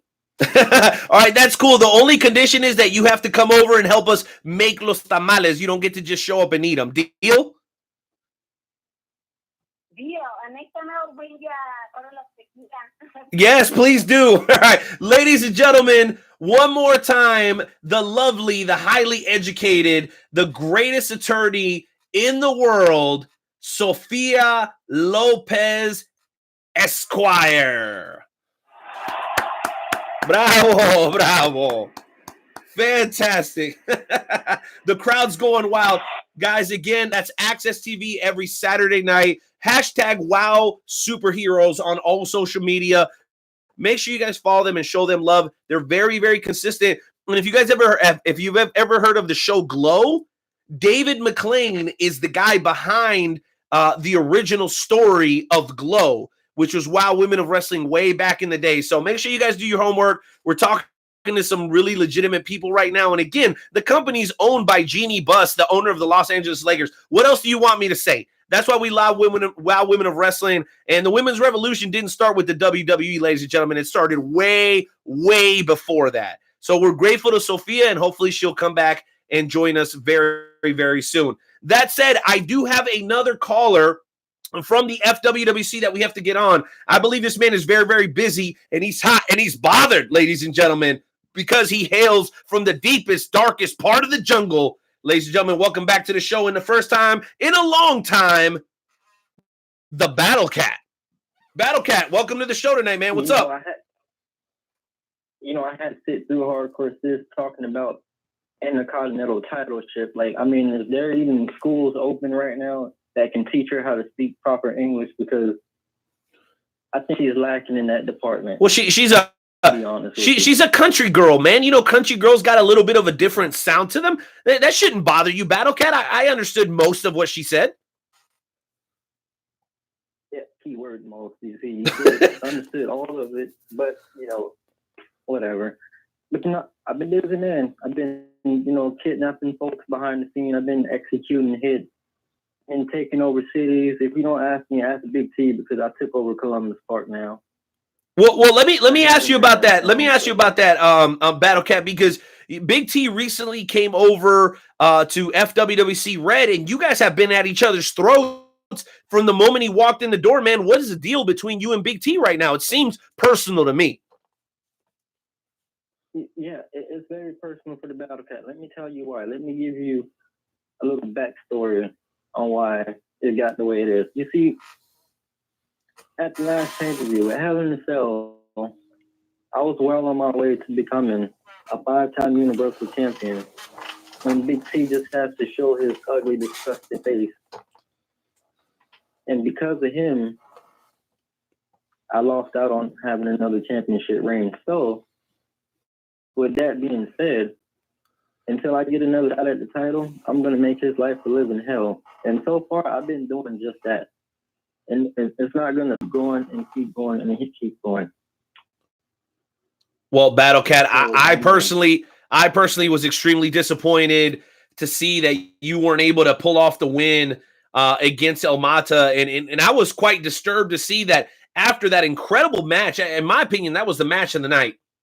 But after that incredible match that you guys had, for Big T to come out and take cheap shots at you, man, why do you think he felt motivated to do that? You consider yourself to be one of the top dogs on the Red brand, and do you believe that's why he came after you? You know, that old philosophy, you know, you walk in the yard, you punch the biggest bully in the yard the first day. Do you think that's kind of what was on his mind when he decided to come after you? Yeah, I'm guessing, you know, he figured, you know, come start a fight with Battle Cat, get him some street cred, and let him build up, you know, get him some brownie points or whatever, you know what I mean? But, like I said, you want to take cheap shots, I'm the master of cheap shots. I invented those. I can teach him. He thinks he can up me, but he can't. He can't even one up himself right now, you know?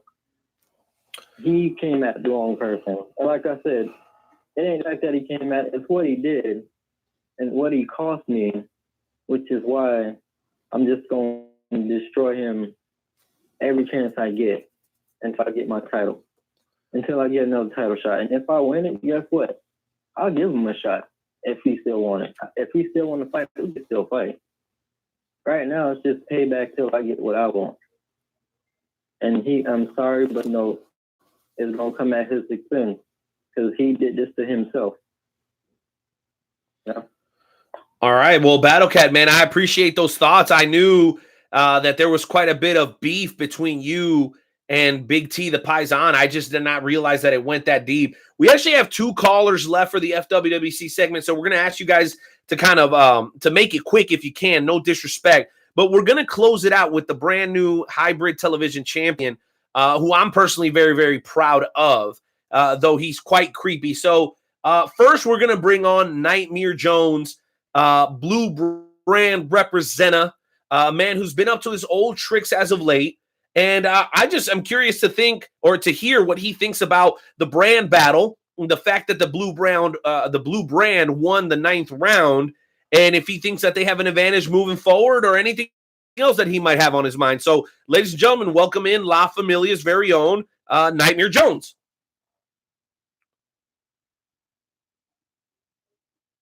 What is going on, Renee? How are you doing, sir? I'm doing good, Nightmare. Thank you for being patient and waiting for your turn to come on instead of taking over the whole segment like you used to do back in the day on the FWWC Tonight podcast. But listen, man, I clearly have some concerns and some questions about the brand battle, some questions about what you've been up to as of late. Bring us up to speed on everything Nightmare Jones, man, because you've been a pretty busy cat over these last couple of weeks. Well, I got a question for you, Night Owl. Have you ever thought about ending it all? Have you ever thought about just taking everything that you've ever done and just walking away and riding off into the sunset? Have you ever thought about that, Renee? Well, as we all know, well documented, I had a situation last year where I was thinking about stepping away completely from the FWWC. So, yes, but I thought better of it and realized that some of my best friends and greatest allies are in the FWWC. So I sucked it up and kept working, Jonesy. But yes, I know exactly what you're talking about. Why do you ask? because that's why I'm here. I'm here to show each and every single one of you that it's just not worth it anymore. It's not worth putting your bodies through the pain and the torture that we put ourselves through every single night just to get a glimpse of the man that you used to be. Every single week I have to watch Nightmare Jones, a guy that calls himself Nightmare Jones, be the shell of the man that he used to be. Ladies and gentlemen, it's not worth it. It's not worth the pain. It's not worth the torture. Once you've done so much in the FWWC, there's not much more that you can do. So the question is what's next for Nightmare Jones? Walk away. Do I ride out into the sunset? Or do I bring back the old Nightmare Jones? Oh, no. Listen, man, the old Nightmare Jones, Jonesy, that was from another era, bro. I don't know if that kind of stuff will fly these days in the FWC. You know, we've kind of cleaned up our act a little bit, man. I'm not saying that you should retire, but I definitely don't want to see the old Nightmare Jones back. I'm telling you now, because that dude was deranged. Because the Nightmare Jones that you see today is the Nightmare Jones that is a shell of the man that I used to be. The Nightmare Jones that you see today is not the first ever United States champion. He's not a two-time heavyweight champion. He's not a multi-time tag team champion. The Nightmare Jones that you see today is a shell of the man that he used to be. And for myself, I may just need to bring back that old Nightmare Jones that don't give a shit attitude. The attitude of only coming in to mess stuff up, mess people up, because I like the pain. Because he likes the pain. Well, ladies and gentlemen, there's a lot of pain still left to be delivered on tonight's episode of the Wrestle Talk podcast, but that was very disturbing. And listen, Jones usually comes on here, he rags me, gives me some crap, and then I rag him, give him some crap, and everything's fine, but that sounded different to me. And all I can say is, FWC, beware. If we get the old Nightmare Jones, things are going to get ugly. Real ugly. Real ugly. That said, folks, we have one last caller left for the FWWC segment. And then about, let's say 3 minutes from now, we're going to bring on our second featured guest of the evening, the son of the South, ladies and gentlemen. Frankie D is going to be joining us, and this man has traveled up and down the roads for 20 plus years. He's faced anybody and everybody under the sun, and he's still going strong today. I cannot wait to hear from Frankie D so he can break down for us how he got started in the business, give us a couple of road stories, and tell us what he's up to today. But before we get there, we have one last caller, and he is the brand new FWWC Hybrid Television Champion. Ladies and gentlemen, the one, the only, hailing from Crystal Lake, Mike Voorhees.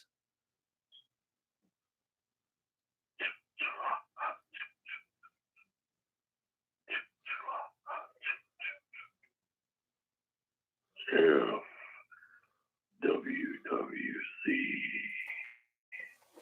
It is the one, the only, your hybrid champion, Voorhees, Night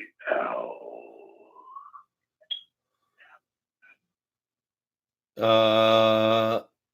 Yes, Voorhees. How can I help you, sir? What's on your mind? We got Frankie D on hold. I don't want to be rude. Just keep your machete down. We just want to know what you want, and then we want you to get out of here. Respectfully. What's up? A new reign of terror is in the FWWC by the name of Voorhees, and as champion, my reign of terror will continue by taking out every single opposition that gets put in my way. So beware in the FWWC that Voorhees is after anyone that stands in his way.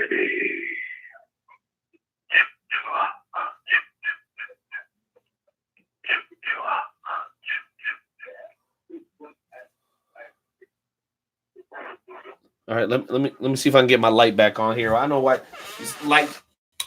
There we go. Okay, I got my light back on. Sorry, I got my light back on. Man, I swear my lamp, it starts acting up on me every single time Voorhees come on. But ladies and gentlemen, that brings us to the conclusion of tonight's edition of the FWWC segment. For those of you who have ever had the dream of being a professional wrestler, but you can't for financial reasons. You're in school, you have to work, you're limited or handicapped mentally or physically, and you're like, you know what, man, I would love that feeling of winning a championship, but I can't actually go and be a pro wrestler for whatever reason. The FWWC is a great alternative. Okay, me as a father, I would love to be able to go into pro wrestling. I'm a pretty big physical guy, but I spend most of my days working, and so I can't really spare the time to go train and dedicate myself to the sport the way that I would love to. In the FWWC, I found a home where I get to be a character, compete for championships, make a little money, go to watch parties, and really take the professional watching experience to a whole nother level. For more information, guys, visit WrestleTalkPodcast.com/fantasy wrestling. Just go to WrestleTalkPodcast.com, visit the fantasy wrestling tab for more information and to join the world's premier fantasy wrestling promotion, the FWWC. That said, ladies and gentlemen, it is time to get into the final featured guest of the evening. We had Sophia Lopez of Wow Women of Wrestling in the first hour. And now, ladies and gentlemen, the Son of the South is going to be joining us to bring a little bit of Southern pride to the Wrestle Talk podcast for episode 268. Intern Timmy, cue the music as we welcome in for the very first time the Son of the South, Frankie D.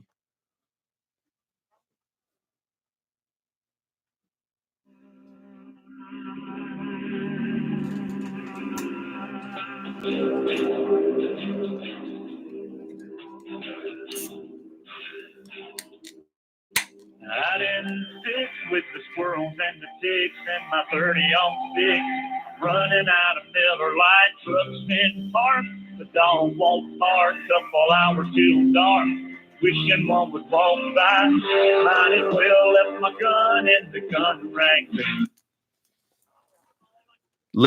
Ladies and gentlemen, Frankie D. What's up, Chico? Welcome to the show, sir. Okay, what was that? What was what? What was that? Do you have any idea, first of all, who you're talking to tonight? Well, Frankie, we've done a little bit of research. We were told that you were partial to a little Luke Bryan. Did you prefer another song? Should we have picked another song? All right, thank you guys. I appreciate it. Hey, thanks for the invite. I appreciate you having me on here tonight. It's an honor to speak with you guys. Well, it's an honor to speak with you, Frankie, and Jonesy. If it's okay with you, I'll take the lead here because I'm excited to talk to the Son of the South, Frankie D. And Frankie, again, thank you for making time for us. We know you keep yourself pretty busy these days, and it's a pleasure to have somebody of your tenure on the Wrestle Talk podcast, man. I really mean that. Well, I appreciate that. Been almost 30 years. Oh, it has.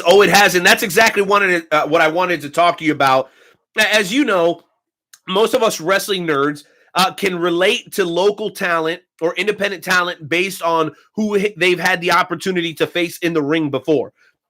So let's get that stuff out of the way so we can really get to know you here tonight during this interview, Frankie. So in your time in the professional wrestling world, can you talk to us about some of the competitors that you've had the opportunity to face? I know that the list is long. Can you maybe give us a couple of highlights of some of the people you've gotten a chance to work with in this crazy profession that we call pro wrestling? Oh my gosh. In 30 years going up and down the roads, I mean, hundreds and hundreds of people, but, a couple of highlights being, Trevor Murdoch, of course, back in the day, started with us, before he went over to Harley Race's outfit. Of course, did a little work with Harley Race and been in the ring with Butch Reed and, Bob Orton, Tony Atlas, Jimmy Snuka, some guys like that. So I've been around old school, long time. So, there's been a lot. I mean, I have probably forgotten so many. Too many steel chairs to the head, Frankie. like a fellow redneck of yours, Stone Cold says. Stone Cold always says, "Man, too many dang steel chairs to the head." You know what I mean? Absolutely. Absolutely. That's so cool, man. But I wouldn't trade it. I wouldn't trade it for anything. I love it. Well, talk to us about that real quick, Frankie. Though you said you've been up and down the roads a lot.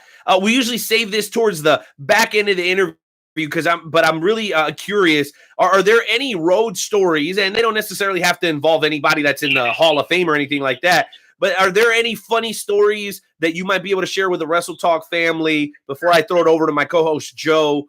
That you think we might find amusing about going up and down the road as a pro wrestler? Well, there's a couple.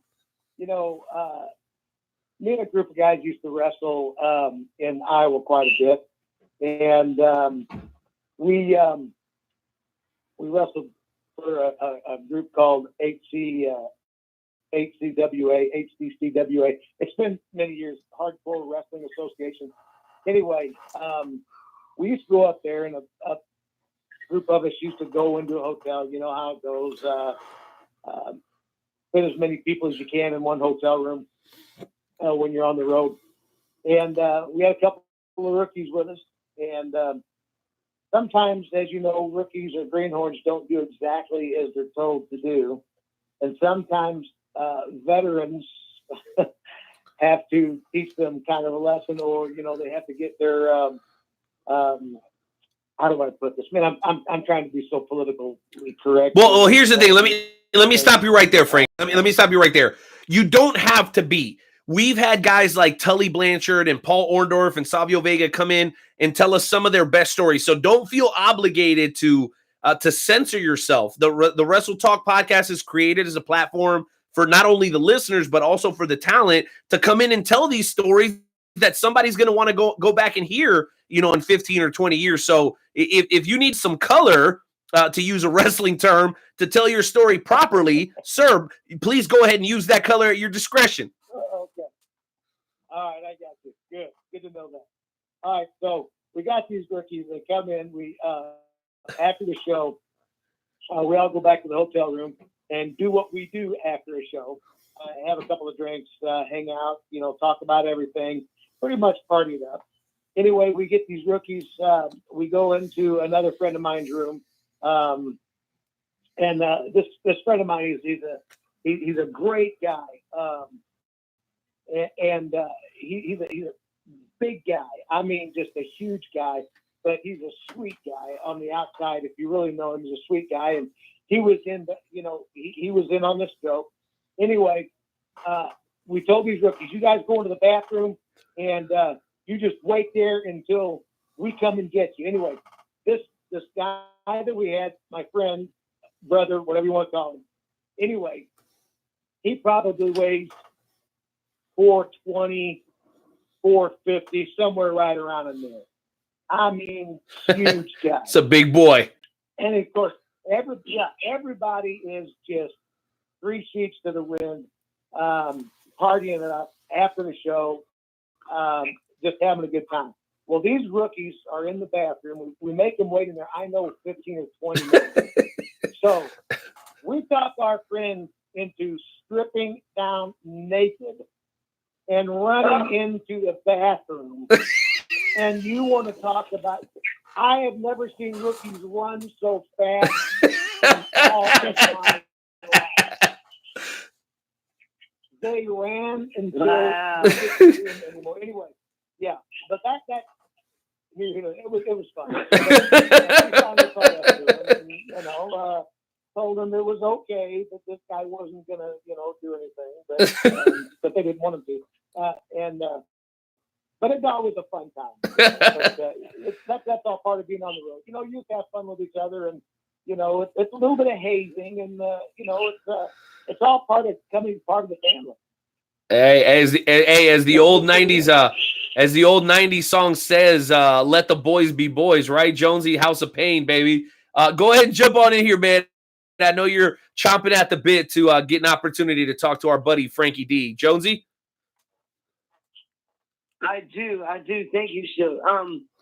So when I was doing my research for you, I found out that you come to the ring with an object that you call Bam Bam. Now, for the Wait, listeners of the Wrestle Talk podcast, Whoa. He said, wait a minute.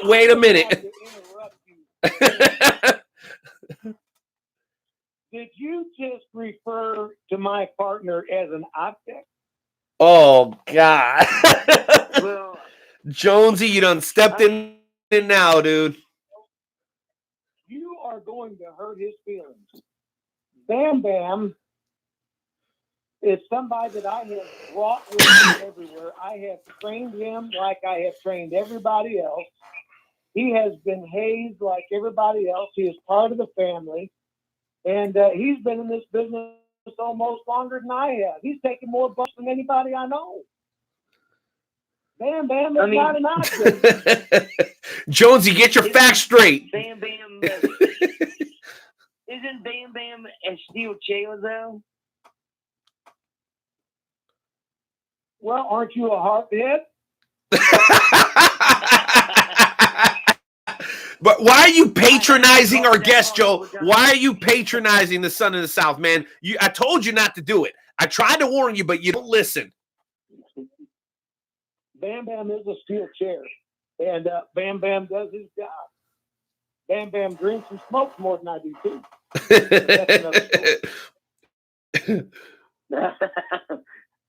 Oh, my goodness. All right, so what I wanted to talk about is the academy that you owned called the Ring of Courage. Can you tell us a little bit about the Ring of Courage? All right, well, Ring of Courage, I had a wrestling academy. Ring of Courage, of course, we were open three nights a week or something like that, 3 nights a week. And now I can't take all the credit for the people that we trained there. I had some great guys that trained with me. I had a guy named Wicket, who is an awesome conditioning coach. I had another one of my guys that I was training who was at another level who helped me train as well. His name was P.T. Beckham. I had... Whoa. Time out. So P.T. Beckham, I know that name. That guy still works like Southern Illinois and St. Louis, right? He's kind of still in that area there. He sure does. Okay, yeah. Okay, so yeah, I knew that name. Go ahead. Sorry. You sure do. No, you sure do. P.T. Beckham came to us and wanted to sharpen his skills, so we worked with him a little bit, and then we had him work with some of our greenhorns that came in and started bumping. So he kind of helped us out in that aspect as well. Another guy that helped us, who I traveled the road with a lot, who I consider one of my dearest brothers, who can no longer bump in the ring, but he does, character development and a lot of ring psychology, was Izzy Blackwell. And oh man, hey, Izzy is. Hey, by the way, Izzy's a former guest of the show. We love Izzy here on the Wrestle Talk podcast. He's a member of the family. We love him. Great, awesome. And anyway, I just wanted to give them their shout out. And if I'm missing anybody, I'm sorry. I don't mean to. But Ring of Courage, of course, we trained men and women, whoever wanted to come in and train. We didn't charge that much. I never did it for money. But, we had bills to pay. So everything went, whatever the expenses were. Another aspect of Ring of Courage, what we did is we took troubled kids off of the street. We made deals with them and their parents. And we actually trained them in, this art that we call professional wrestling. And when they graduated our academy, they were able to go on and do a live show. But while they were in our school, they had to keep their grades at a certain level. They had to stay out of trouble at school, with the police, at home. That was all part of the deal. And their parents knew that our school was run professionally, and it was to teach men and women how to be accountable, how to be respectful, and just how to be a productive human being naturally. But so that was all part of Ring of Courage. It was not only for the professional wrestling aspect of it and to train greenhorns, but also it served the double purpose there for the trouble teams. So that was Ring of Courage, and that's why we named it Ring of Courage. And our motto was iron sharpens iron. So there you go, Ring of Courage. Great question, Jonesy. What else you got, brother? Oh, absolutely. So you've been in the wrestling business for almost 30 years. Right. In your 30 years, how have you seen professional wrestling change? Oh my Lord, such a different culture than it was. I am so old school, and I believe there's no school like old school. Okay, I'm 50 years old, and I still wrestle, 3-4 times a month. I still travel, the Midwest and do my thing. And my daughter is 18 years old, and she is now getting her own bookings. And she actually, her style is mirrored after mine, but mixed with a little bit of new school training as well. But I have seen just a different culture come into, especially the independent world. Not only just, with the big boys, but with the independent world, I have seen a different mindset, a different culture, not only with the in-ring work, but I have seen a different culture and mindset on the outside, in the locker room, with the way that the old school respect has been handled, with the way that accountability has been handled, with the way that business is run as a whole is just changed. You got to remember back in the day when I first started, we believed in territories. Okay, there was this unwritten rule: if a man was running a county or a city or a certain region, you just had a certain respect that you didn't cross that line. You didn't go over and you didn't work the spot that he was working. You didn't go, try to steal it out from underneath of him. You just didn't do that. It was just a common thread, of decency, respect, that you didn't cross that line. And you got to remember, we're talking Midwest. Missouri has always really had a set of rules, or has been governed by Office of Athletics. And back in the day, Illinois was probably a lot more strict and a lot more harsh on its Office of Athletics and with professional wrestling than Missouri ever was. Well, that's sure different these days. A whole lot of independent wrestling. You didn't see a whole lot of independent wrestling in Illinois. But let me tell you, since the Office of Athletics of Professional Wrestling had been decommissioned in Illinois, man, everybody and their brother and their uncle and mom and them are coming over and buying a ring, and you get pop-up fed all over the place in Illinois, and that territory and that old school respect, and I mean, it's just gone out the window. It's a total different culture, and and here's the thing, okay, is you get a lot of these young guys that are coming up, And I'm just going to go ahead and be real with y'all, okay? Okay. Because that's what I'm known for. All right, I'm just going to be real. You get a lot of young guys coming up that want to buy a ring. They want to put it in their backyard. They want to call it training without being trained by a vet, by somebody that knows what they're doing. They want to go rent a hall for $200 on a Saturday night. They want to get everybody in there that they can that doesn't have the proper training. They want to put a strap on somebody, call themselves a world champion, but they have no clue what they're doing. And here's the problem with this. You get these guys, since Illinois has been decommissioned, you get these guys that are popping up left and right all over the place. Okay? So here's what it does. All right? It destabilizes independent wrestling in Illinois to where the legitimate guys have to work that much harder to stay face. The whole culture and the whole idea Hold on the a whole world knowledge. of professional wrestling in the independent world today has changed so much. It is muddying the waters for everybody. So much knowledge, Jonesy. Joe, and you know what, Joe, I know you're still up here, but Frankie, Joe can relate. Joe can relate because I'm in Kansas City, so I'm very familiar with some of the stuff that's going on in the area that you're talking about.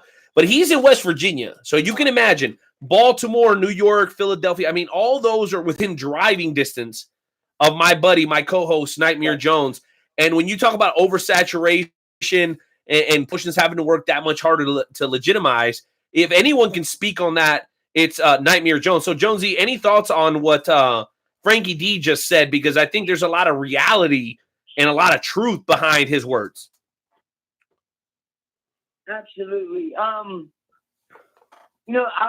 have talked to wrestlers that grew up in the old school style, and one of the things that they complain about is that when they were coming up in the professional wrestling business, not everybody had the opportunity to be a professional wrestler. Like not everybody was able to be a professional wrestler. And they say that nowadays, if you have a certain amount of money, anybody can be a professional wrestler, whether they have talent or not.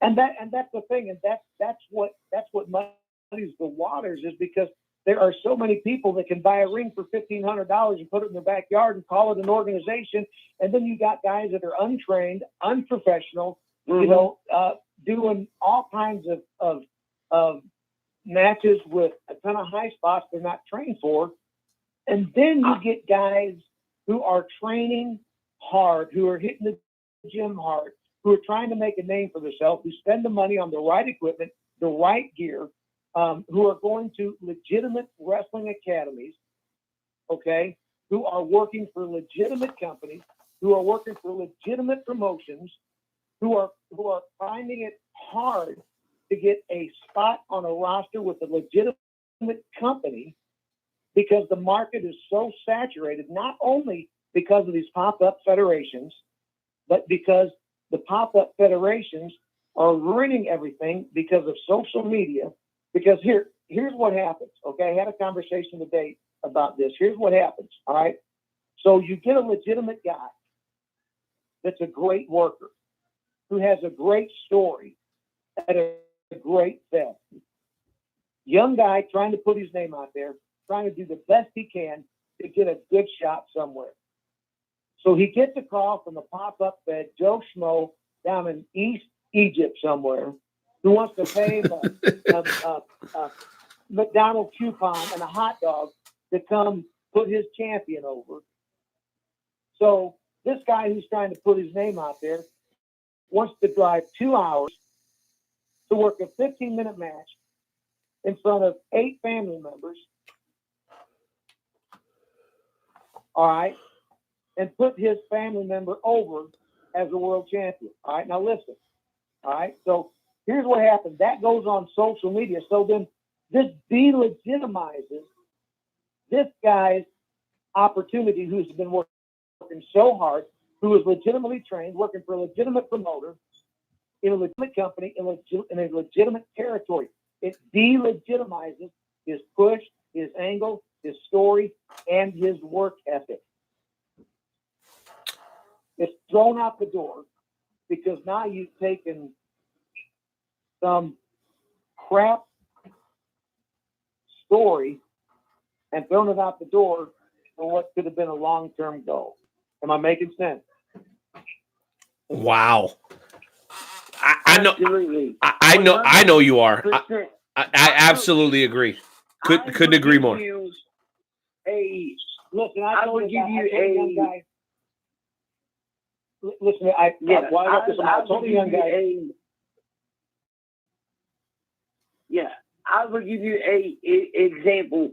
There is a guy on the internet by the name of Superhuman. Your name knows who I'm talking about. It's this guy that just does all these stupid stuff. Hold on, Joe. I know you said Superhuman. You said Superhuman. I have a yes. I have a drop for that. Never drew a dime. Not a dime. Not a dime. Never drew a dime. Not a dime. Not a dime. Listen.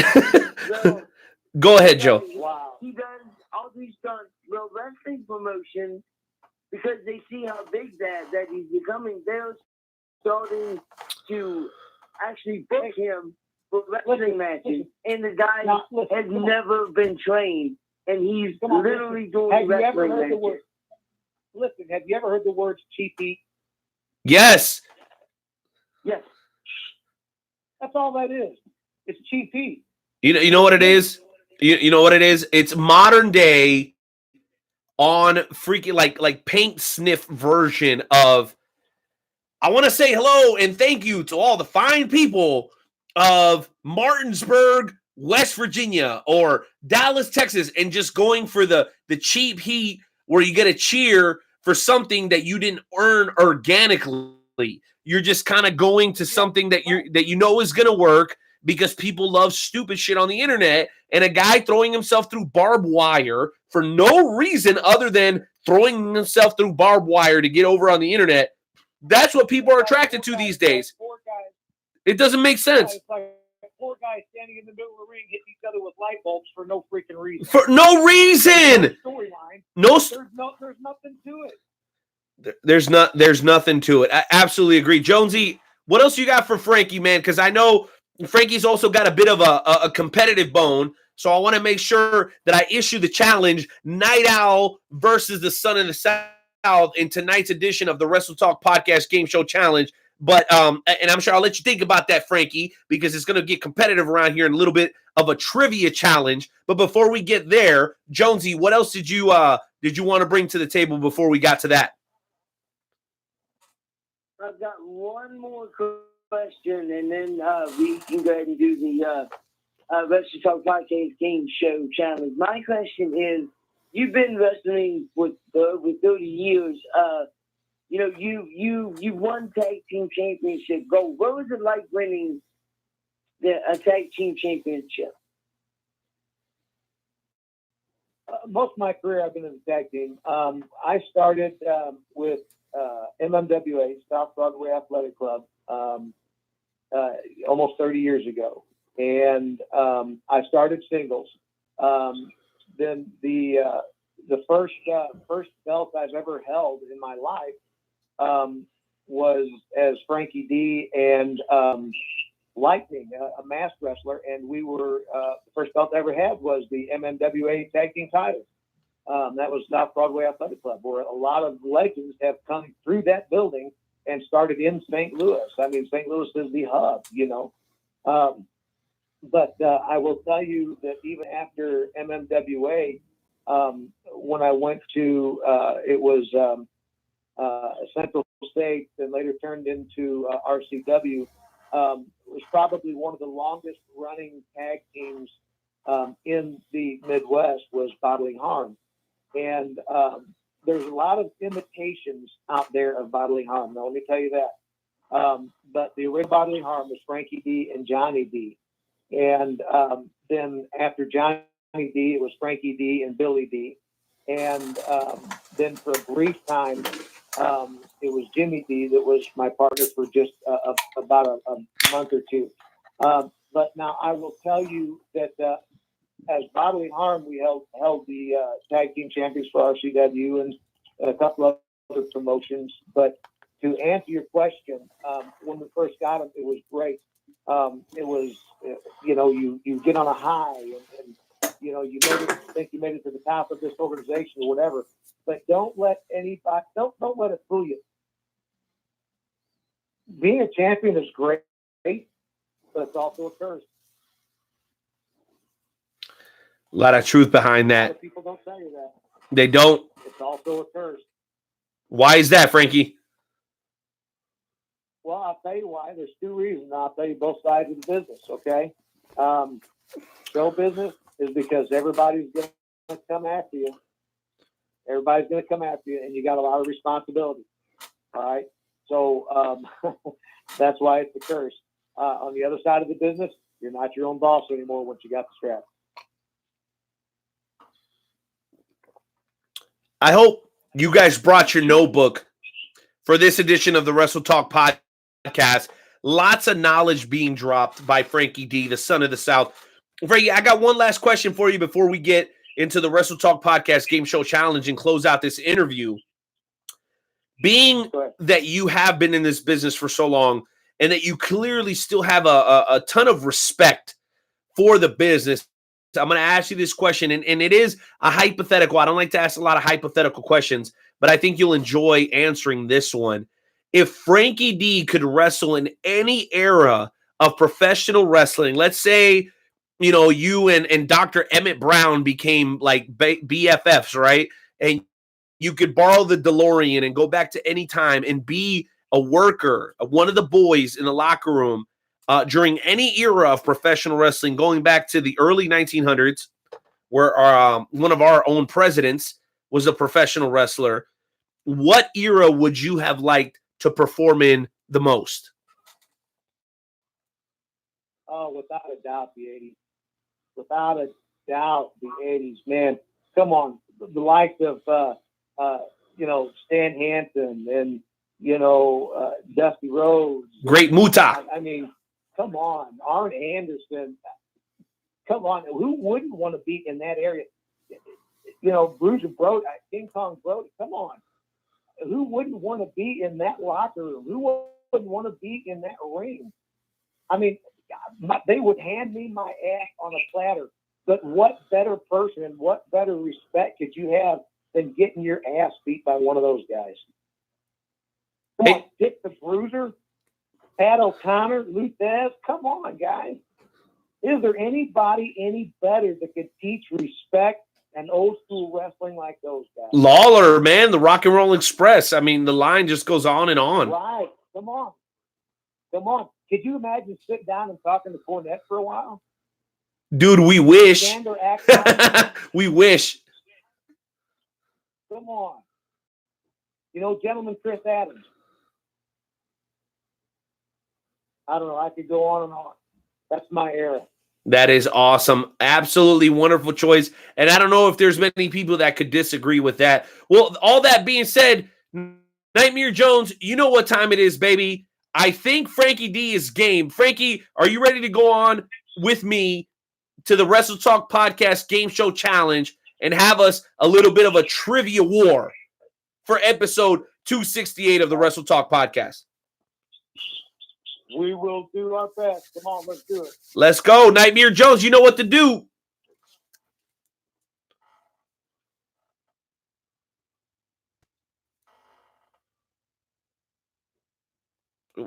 Isn't this where you guys play music? Come on, entertain me. Play the game show music. Are you serious right now? You're making me wait.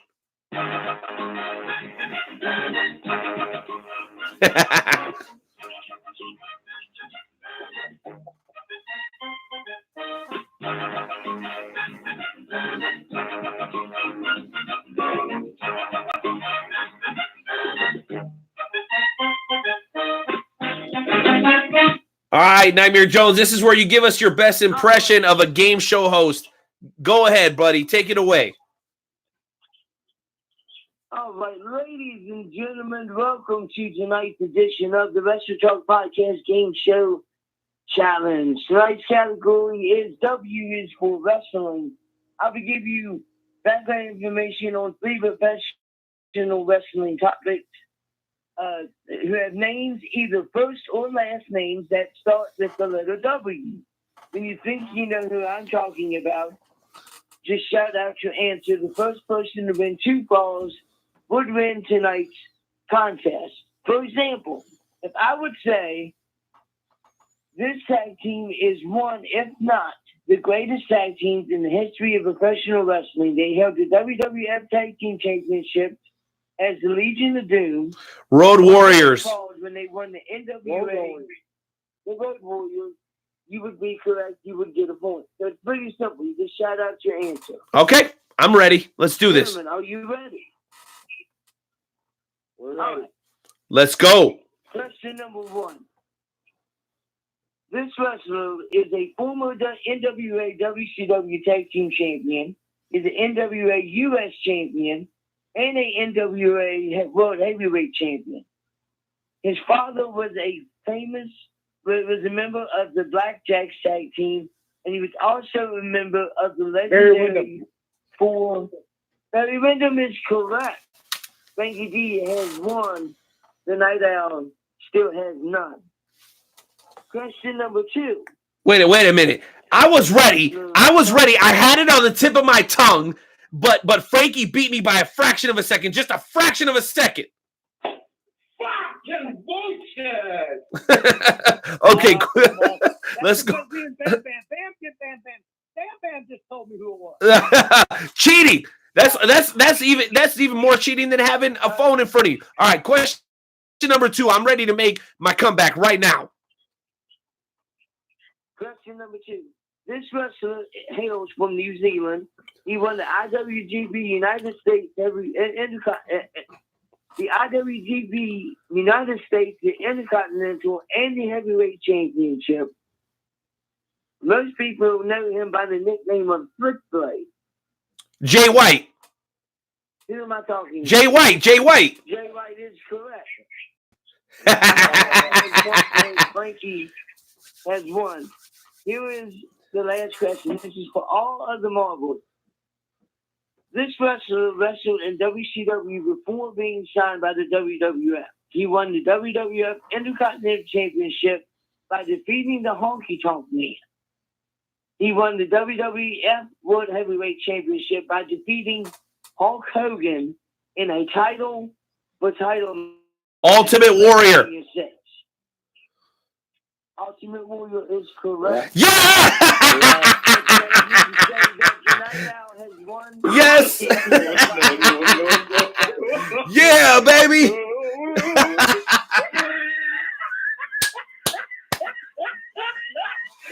Play my damn music, intern Timmy, because I earned it, baby. I beat the legendary Frankie D. Hit my music. Let's go. Hey.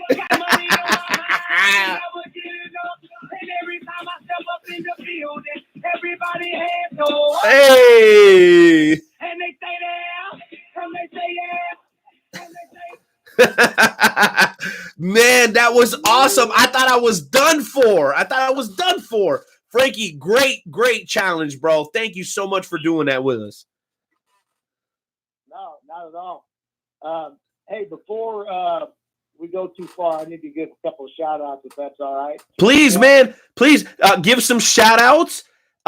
Tell people where you're going to be in action next.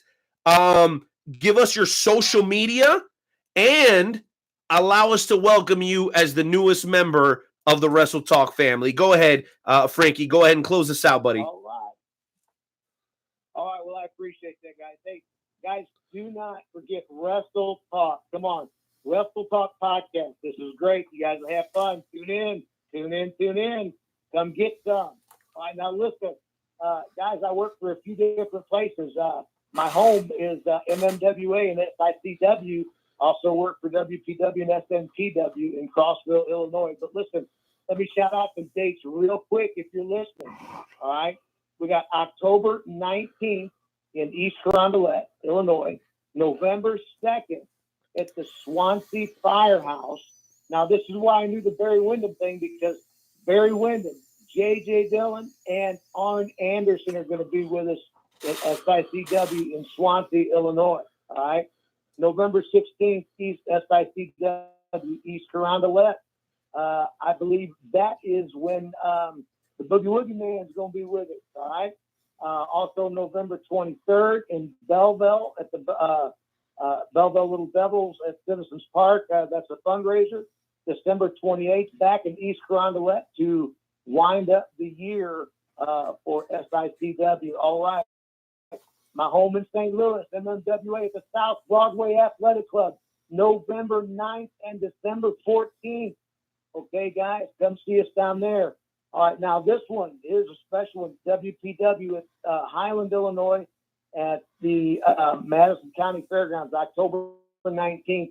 My daughter and I will be tagging together October 19th in Highland, Illinois. And then my next show is Strictly Insane Professional Wrestling in Crossville, Illinois, October 26th at the old Crossville Gym. All right, that's the dates that I got for you right now, guys. So come on out, have some fun.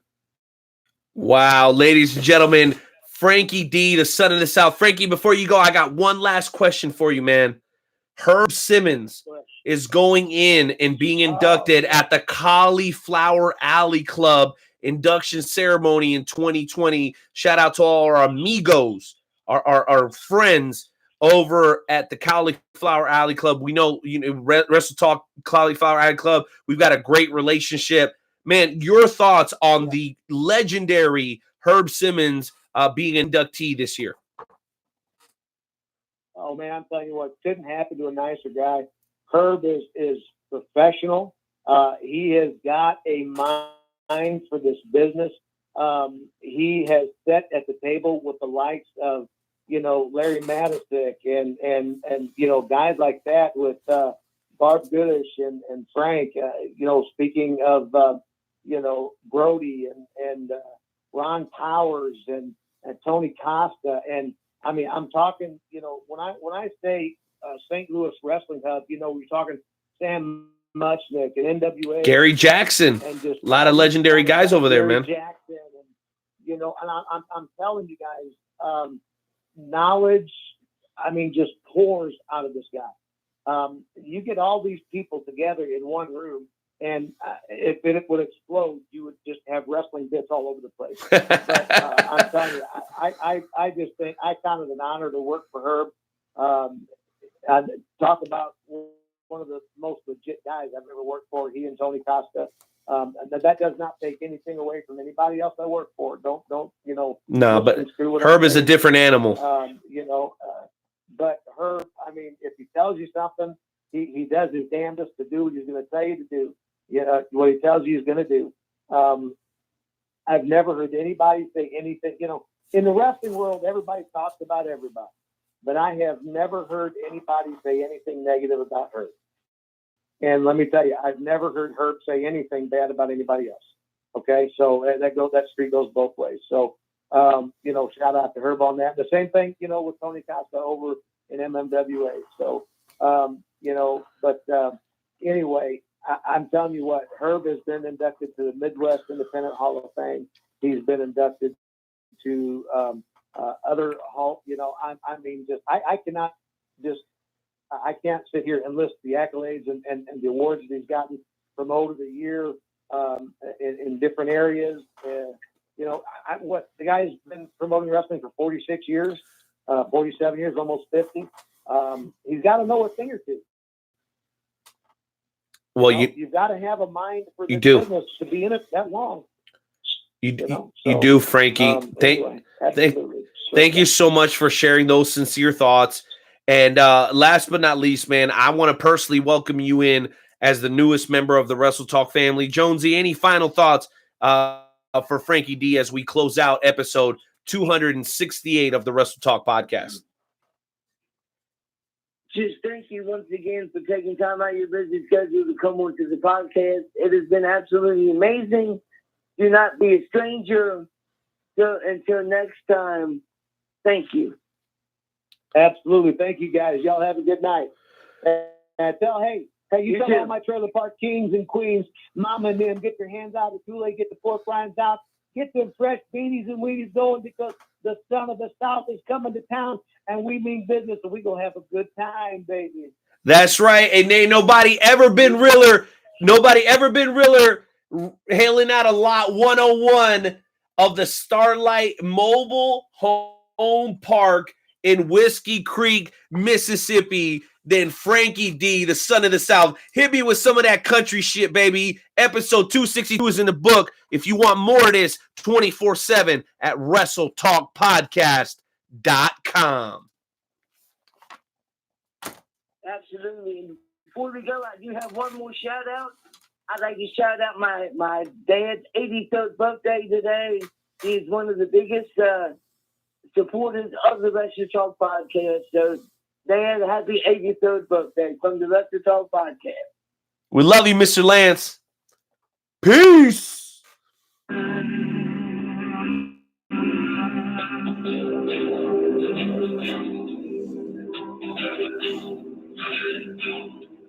Out in the sticks with the squirrels and the ticks and my 30-on-6, running out of Miller Lite trucks and park. The dog won't bark, couple hours till dark. Wishing one would walk by, might as well left my gun in the gun rack. Here all day, all I killed was 12 packs, and here waiting on the deer, drinking beer, wasted bullet, aiming at the chimney, just to get pine trees. It ain't my fault, them can't keep them bed. My bed is on the phone saying, baby, Love y'all, man. Grace and peace to my people. Adios. Bye.